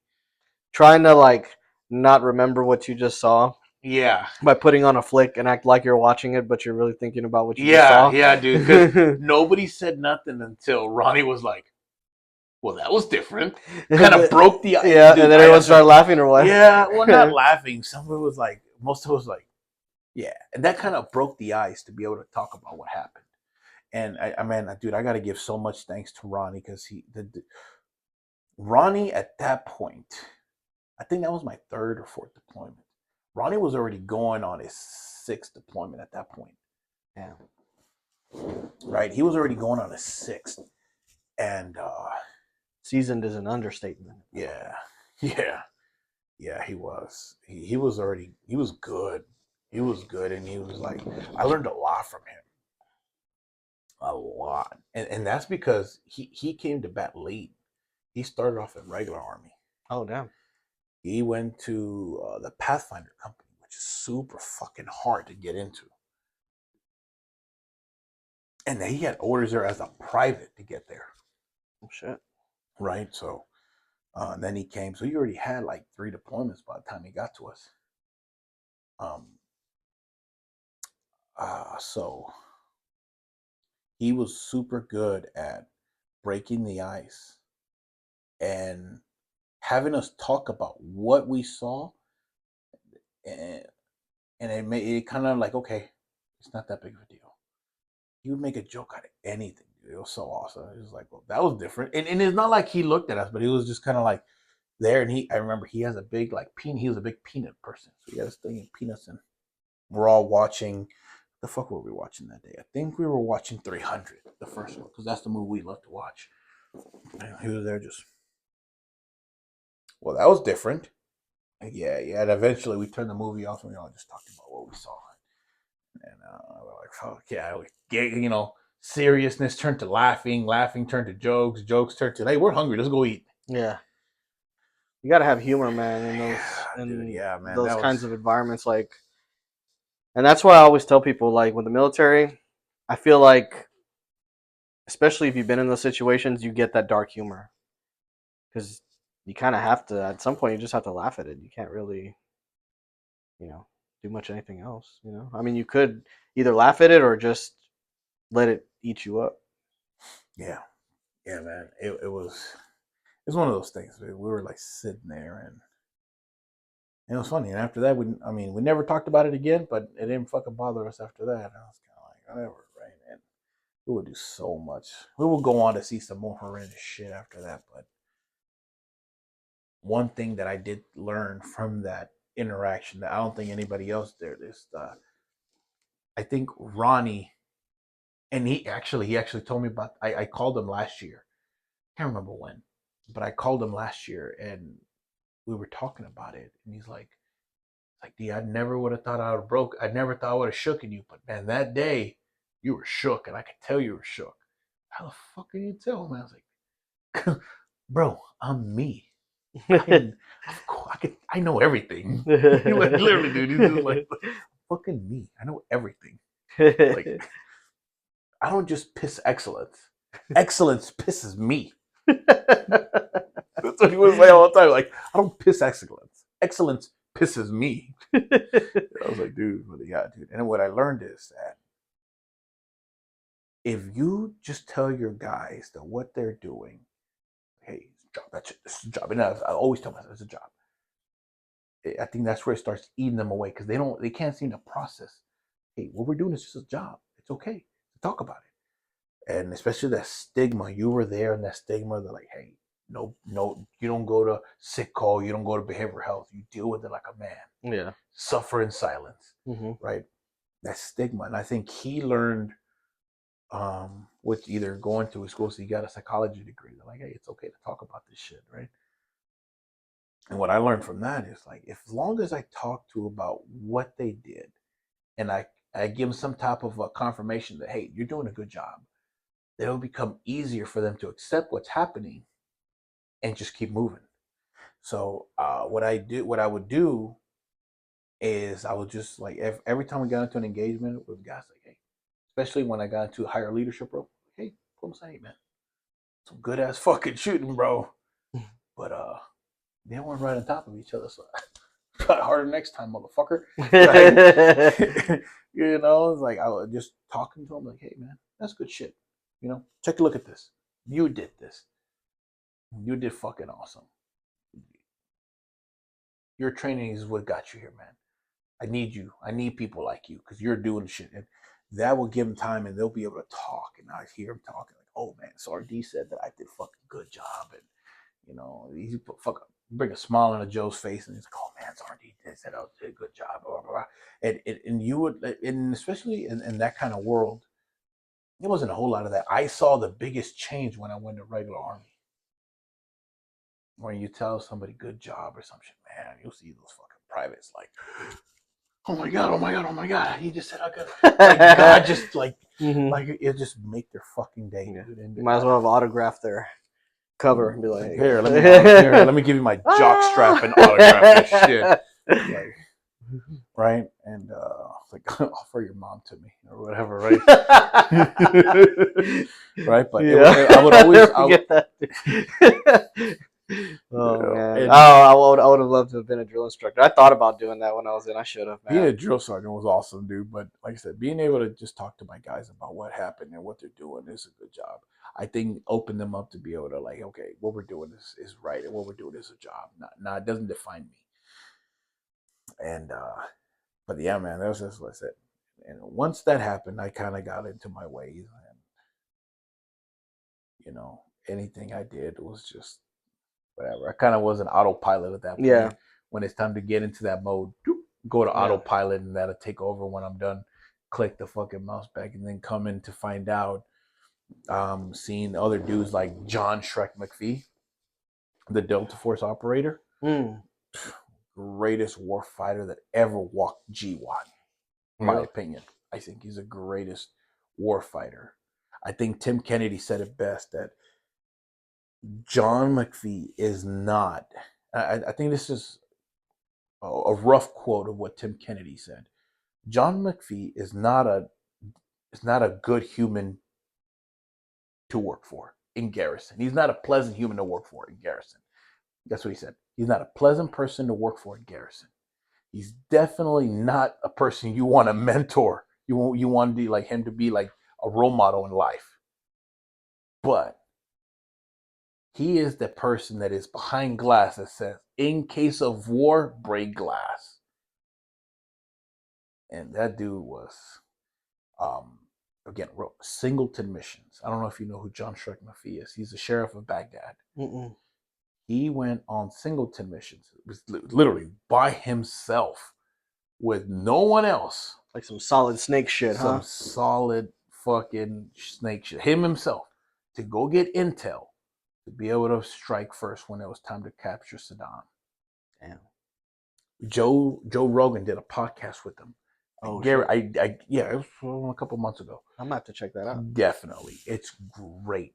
The guy, he's hilarious, super funny. You would think like, man, how is this dude that is like doesn't give a shit about nothing and is like the greatest warfighter to ever walk?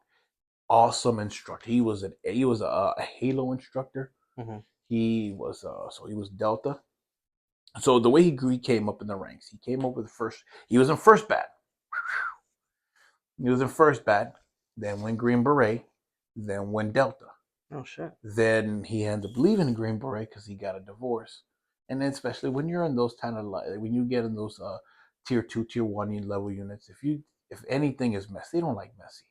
If your personal life is messy, they're gonna think your professional life is messy too. Mm. So they'll just let you go for that too. Same thing with bat. If you get a messy divorce, they'll let you go, and you just go back to regular army. Damn. We don't got time to deal with that, right? So, but he ended up coming back when he made Sergeant Major. But I mean, that guy he went to a team, and that's where he picked up Tim Kennedy was in his team, and they were able to do was like, dude, but that dude is legit. I definitely recommend you also watching Hacksaw Ridge to learn about Desmond Doss and studying on who John Shrek McPhee is. Shrek was his code name in Delta. Okay. And but those are two fucking guys. And come to, like I was saying, with what he did, he was saying on that podcast, what he did is he would literally on target cut shirts open on dudes and bring his guys and like, hey, this is your shot group. Let's see how you shot him. Yeah, dude, swear to God, he says that on his podcast with Joe Rogan. He's like, what I would do is I would fucking come and cut shirts up, and I will see where shot placement is if I had the time. Yeah. I will cut their shirts open, like, hey, this is where you shot him at, because shot placement is marksmanship is his baby, and he has his own marksmanship program that he swears by. It works. He was like, I know exactly what's wrong with you after the first 10 minutes of seeing you shoot. And I can fix you. If I can't fix you in one day, you make you a better shooter in one day, money back. Damn. Yeah. And he's that fucking good. And he's like, yeah, he would just cut shirts open. I'm like, dude, I would never, ever do that. I would just like, hey man, you did a good job. Like, yeah. Back in the garrison. Well, it looks like you did. You looks like you got him. This dude was cutting dudes up. Man, look at these shots. Hey, good job. Granted, we weren't drinking beer. Like he was like, yeah, we were sitting around drinking afterwards, and it's like good to be Delta, I guess, right? But John Shrek McPhee is a fucking badass, 100% Billy badass. He has Saddam Hussein's fucking hat, the one they used when he shot the Mauser in the sky. He has that hat. Damn. And dude, he fucking, oh my god, it's a really good podcast. Definitely need to check it out. Okay. But yeah, man, when I saw him doing that, it really affirmed me that like, hey, I didn't do it like that. I did a version of that without even knowing I was doing a version of that. But I mean, I'm glad I did that to my guys, because I mean, I haven't had a single soldier call me. That's a lie. I have. Well, sort of. It's a half lie. I haven't had a single soldier call me about not being able to process what they did for me in anything. Now I say it's a half lie because I did have a soldier call me, but it wasn't for that. It was because he couldn't stop doing cocaine. Yep, it happens, man. So it's a half lie. Yeah, Now this dude was no longer in the army, obviously. obviously, but he couldn't stop. He called me because he couldn't stop doing cocaine, and he had to flee to Mexico. It was like, I feel like you can get it there easier. I don't think that's a good idea. Yeah. If you're doing a lot right now, I think going over there is only going to have you do it more Yeah. because it's so much accessible. It's easier over there to access to get right. Hmm. So I don't know. I didn't hear from him. I think I heard from him again like sometime last year that he was working at San Marcos at some like I think a Toyota dealership or a Subaru dealership or some shit. Um, Trying to sell me a car, but and then I don't know. A couple months later, his Facebook deactivated and he went fucking radio silent again. Damn. So it's either he's dead or he's back on the coke, Could be. right? So I don't, Hopefully it's the latter, but not. I mean, but get I help, don't know, man. man. But dude, that was crazy. Appreciate you guys showing up again, and again, this is Alfred De Leon, Yes, sir. To the Mr. next Villanueva one. here, Mr. V. Want to give a last shout out to Tomas Calavera. Rest in peace, brother. It was an honor to work with you. You were a solid human being, and you had a big heart, and you were a incredible work ethic, um, and an incredible bowler. I couldn't. I had no idea what I was getting into when I invited you out to bowl with us those couple times. But So just keep rest in a peace, man. keep a guard on the pearly gates, and save us a seat there, man. And if I In don't see you there, Valhalla. yeah. And if I don't see you there in the pearly gates, let's rendezvous at hell. Let's take over and let's run that bitch. All right, guys. Later.